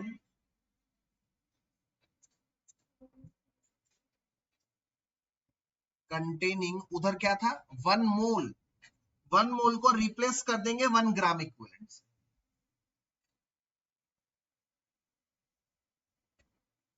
बस और कोई चेंज नहीं आएगा। Of an electrolyte in fixed volume, सब कुछ सेम रहेगा, सब कुछ सेम रहेगा, बस ये शब्द आ गया है 1 ग्राम इक्विवेलेंट एक मोल की जगह।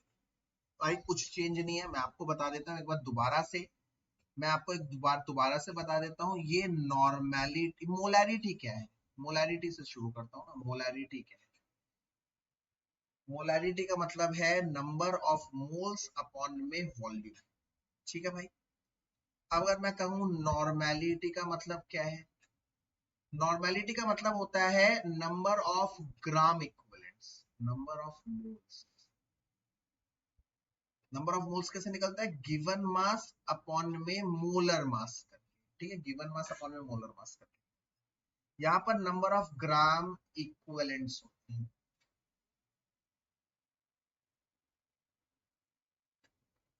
अपॉन में वॉल्यूम। अब ये नंबर ऑफ ग्राम इक्विवेलेंट्स क्या होता है? नंबर ऑफ ग्राम इक्विवेलेंट्स कैसे निकालते हैं? मोलर मास, सॉरी क्या कहते हैं उसे, इक्विवेलेंट मास अपॉन में एन फैक्टर। अब ये इक्विवेलेंट मास क्या होता है?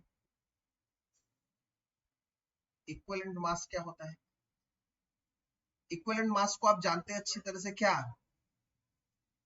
अब यही पीछे बताया मैंने, बताइए इक्विवेलेंट मास का मतलब क्या है?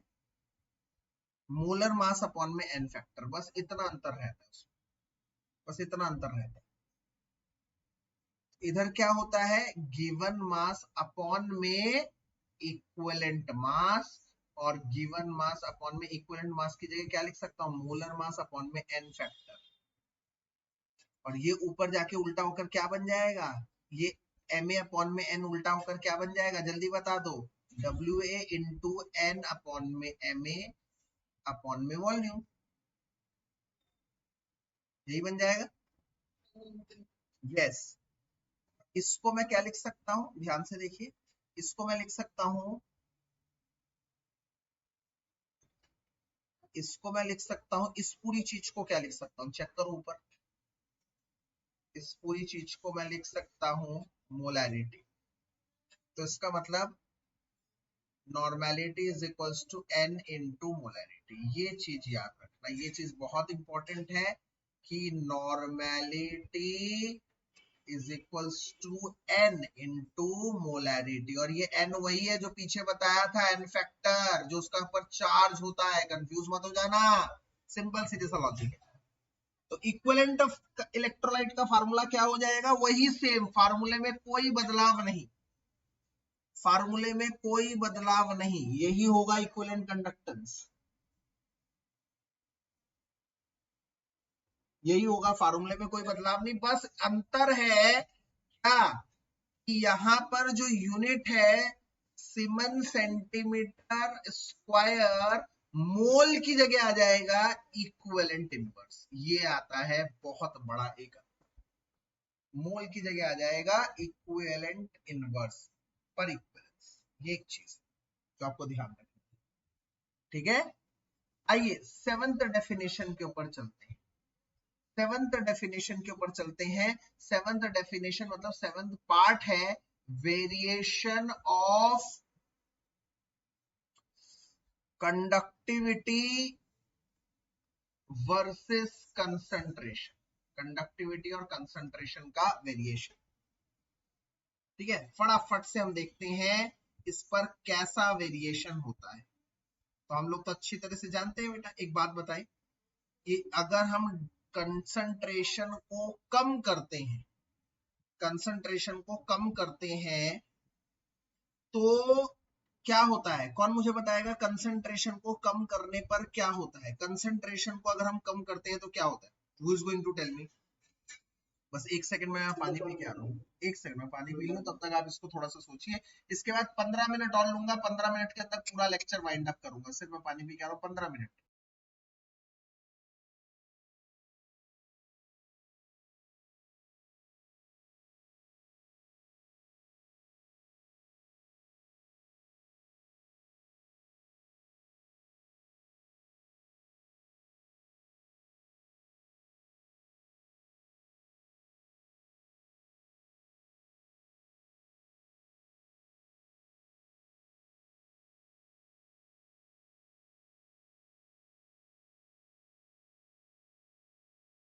ओके, सो आप लोगों को हम लोग एक काम देके गए थे कि variation of conductivity versus concentration, conductivity और कॉन्सेंट्रेशन का कैसा रोल है।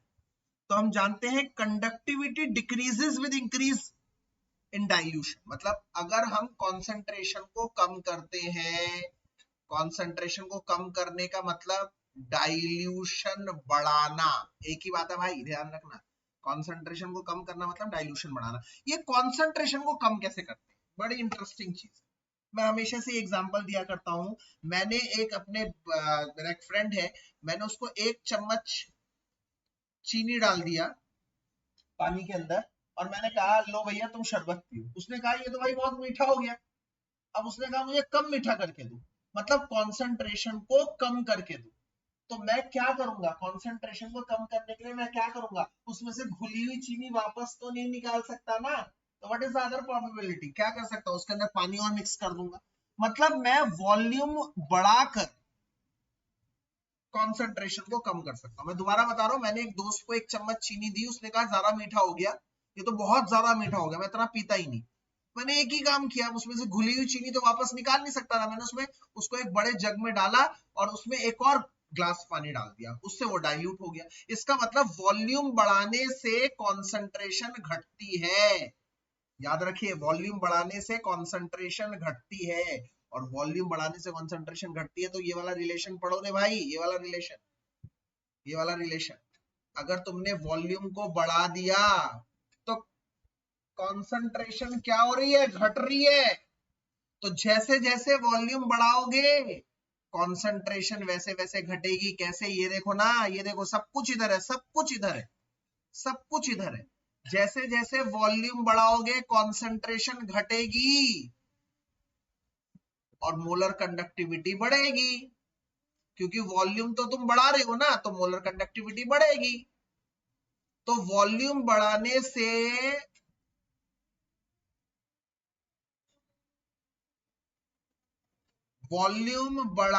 Late me take another colour pen, volume बढ़ाने से कॉन्सेंट्रेशन घटेगी पर मोलर कंडक्टिविटी बढ़ेगी। तो इसका मतलब डाइल्यूट करने से, कॉन्सेंट्रेशन घटाने से मोलर कंडक्टिविटी बढ़ती है। बट मोलर कंडक्टिविटी में तो मैं बाद में आऊंगा, मैं पहले नॉर्मल बताता हूं भाई। कॉन्सेंट्रेशन अगर मैं घटा रहा हूं, कम कर रहा हूं, तो डाइल्यूशन ज्यादा हो रही है, मतलब शुरू से बताता हूं, ठीक है। ऐसे क्या, वॉल्यूम अगर तुम बढ़ाते हो तो कॉन्सेंट्रेशन घटती है, और इसी को कहता हूं डाइल्यूशन बढ़ता है। और अगर डाइल्यूशन बढ़ता है तो कंडक्टिविटी घटेगी, क्योंकि number of ions per unit volume घटेगी, number of ions per unit volume घटेंगे, और कंडक्टिविटी मतलब कापा घटेगी। ये बहुत इंपॉर्टेंट है बच्चों, क्योंकि जब कंडक्टिविटी की बात आती है ना, बच्चा क्या कहता है, बच्चा उसको ना जोड़ता है उसके साथ, मोलर कंडक्टिविटी। अरे भैया, मोलर कंडक्टिविटी और कंडक्टिविटी तो अलग अलग चीजें हैं, समझो उसको बात।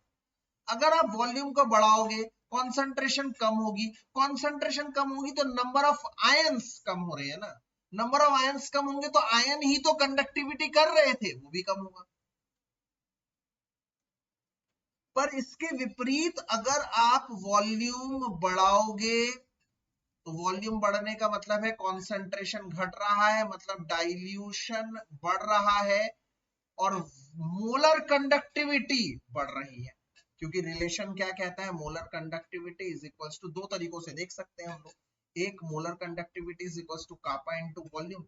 हम लोग देख पा रहे हैं वॉल्यूम और मोलर कंडक्टिविटी का सीधा सीधा रिलेशन है। और हम लोग ये भी देख पा रहे हैं कापा अपॉन में सी इंटू 1000। हम लोग ये भी देख पा रहे हैं यहाँ पर कि इसकी और कंसंट्रेशन और इसकी इनवर्स रिलेशन है। देखो ये भी सेटिस्फाई हो रहा है, और ये वॉल्यूम का डायरेक्टली प्रोपोर्शनल, ये भी सेटिस्फाई हो रहा है, हर चीज सेटिस्फाई हो रही है। तो हर चीज सेटिस्फाई हो रही है।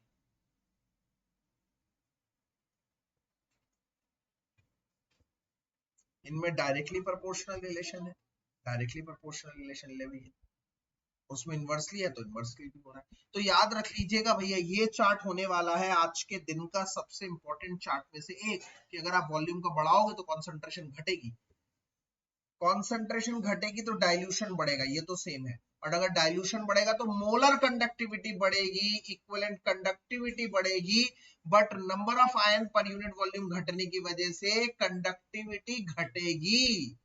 तो कंडक्टिविटी और इसमें थोड़ा सा अलग है, ये आपको ध्यान रखना पड़ेगा, ये आपको समझना पड़ेगा, ध्यान रखना पड़ेगा। तो अगर मैं एक ग्राफ बनाता हूं, एक ग्राफ बनाता हूं मोलर कंडक्टिविटी का और कॉन्सेंट्रेशन की स्क्वायर रूट का, तो स्ट्रॉन्ग इलेक्ट्रोलाइट इसमें एक सीधी लाइन देता है, स्ट्रॉन्ग इलेक्ट्रोलाइट एक सीधी लाइन देता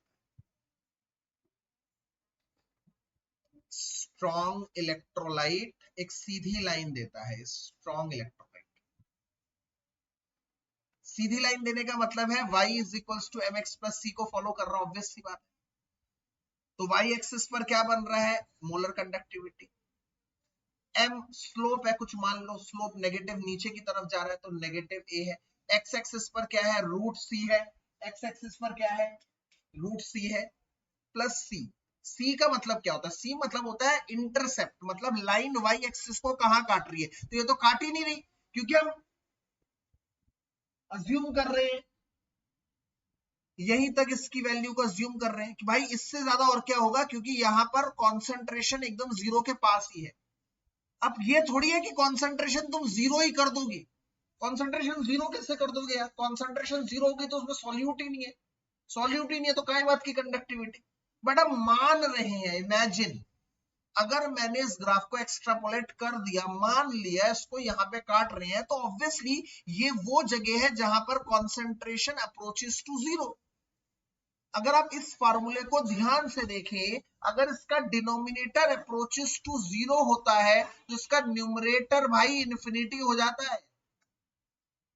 किसी फ्रैक्शन का अगर डिनोमिनेटर जीरो का अप्रोच करता है तो वो फ्रैक्शन इनफाइनाइट हो जाता है, इतना बड़ा हो जाता है कि वो फ्रैक्शन इनफाइनाइट हो जाता है। इस बात का ध्यान करिए।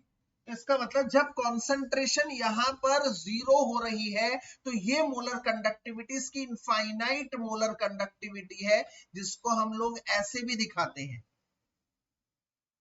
ये चीज है इनफाइनाइट मोलर कंडक्टिविटी। इसका मतलब इससे ज्यादा और नहीं हो सकती भैया। और क्या नेगेटिव में कर दोगे नीचे वाले को, जीरो से कम कैसे कर दोगे, नेगेटिव कर दोगे, नेगेटिव होगा तो उसकी वैल्यू कैसे डिफाइन हो। तो इसका मतलब मैक्सिमम वैल्यू है, ये तुमने इसको लिमिट कर दिया, लिमिट मतलब स्टॉप, इससे बड़ी और वैल्यू नहीं हो सकती, इसलिए इसको कहते हैं molar conductivity. Molar conductivity eight infinite dilution,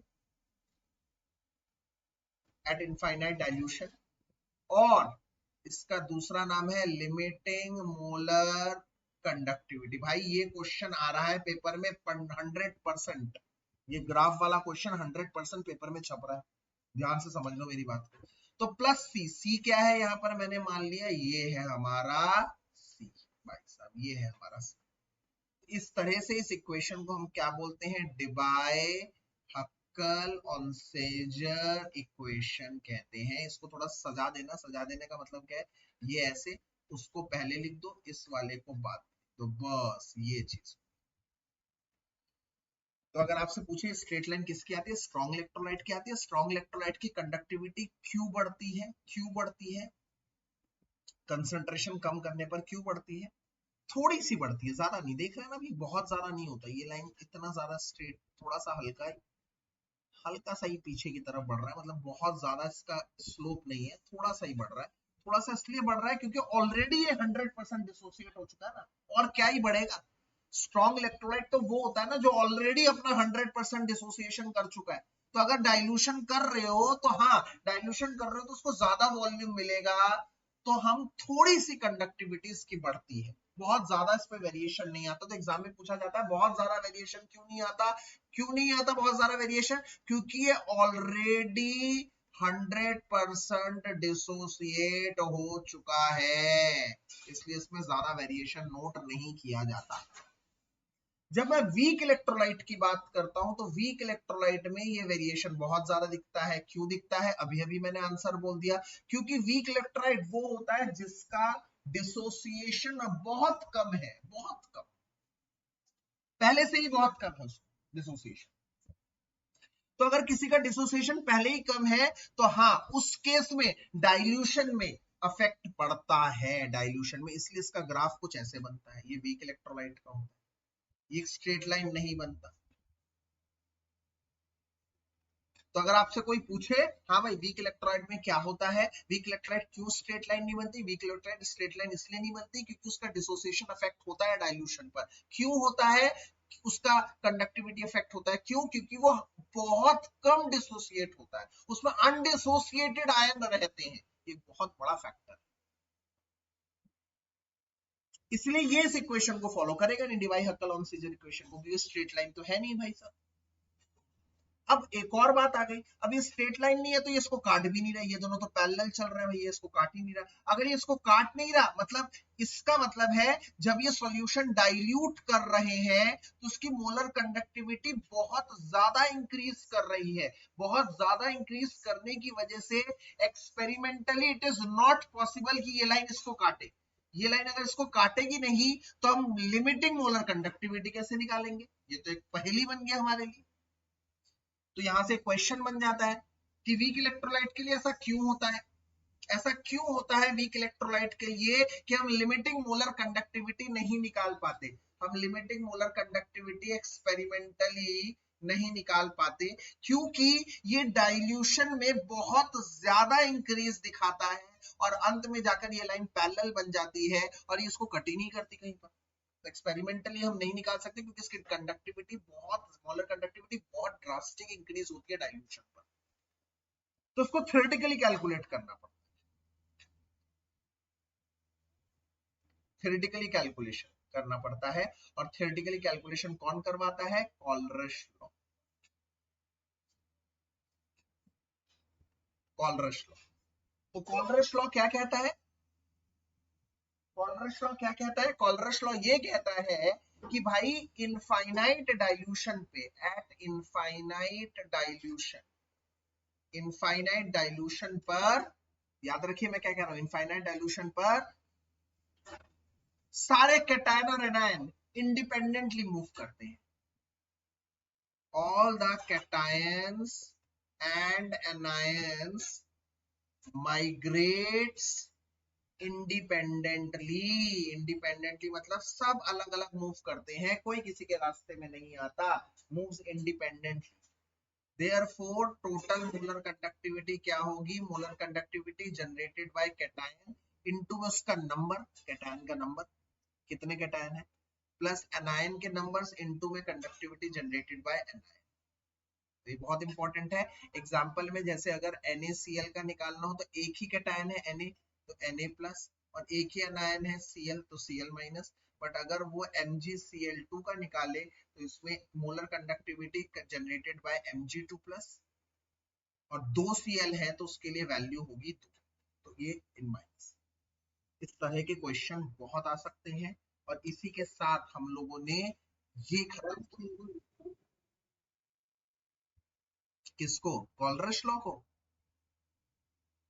नहीं, कॉलरश लॉ मोलर कंडक्टिविटी के टर्म्स में आई, ठीक है। इक्विवेलेंट कंडक्टिविटी में उसके आयनिक मोबिलिटी थोड़ा सा फैक्टर आ जाता है। आयनिक मोबिलिटी के लिए आप लोग क्या देखेंगे कि जिसकी जितनी ज्यादा हाइड्रेशन एंथैल्पी उसकी उतनी कम आयनिक मोबिलिटी। मैंने इसके लिए क्लॉज जोड़ा है, आप लोग एक बुकलेट में जरूर देखिएगा उसकी क्लॉज को, ठीक है।